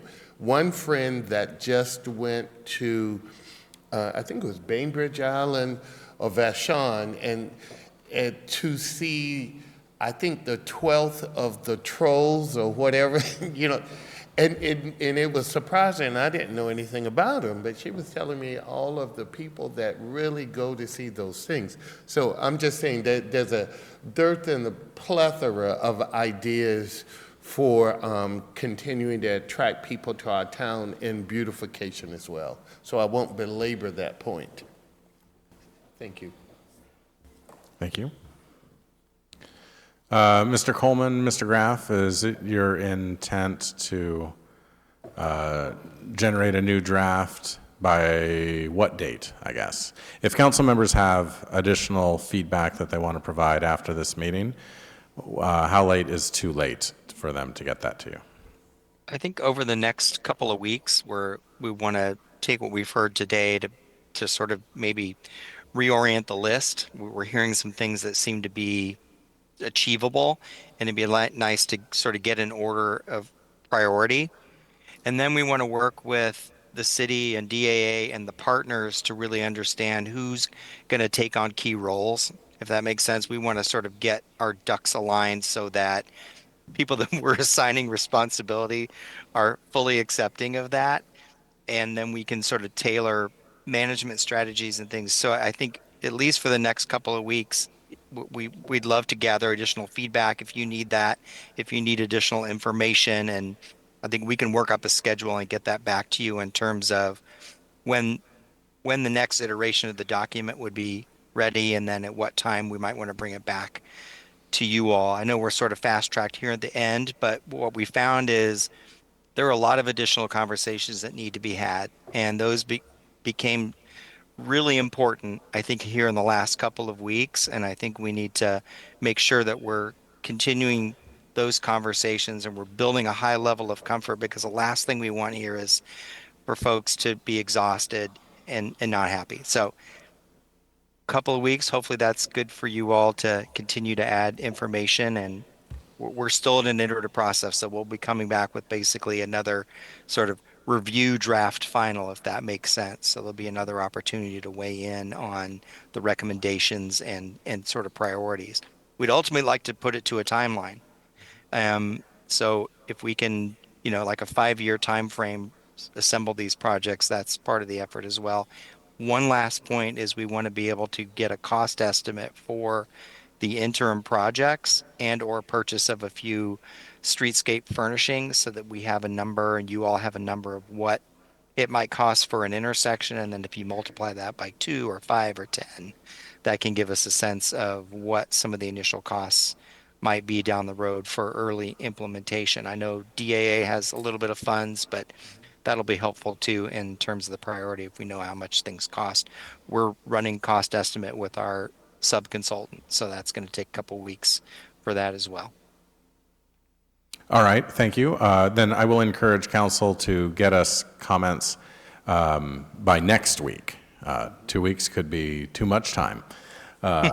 In 2 weeks, council will be talking about sewage treatment plants, and that's where their mind will have gone. So, so especially by next week, if you can, get your comments to John Coleman.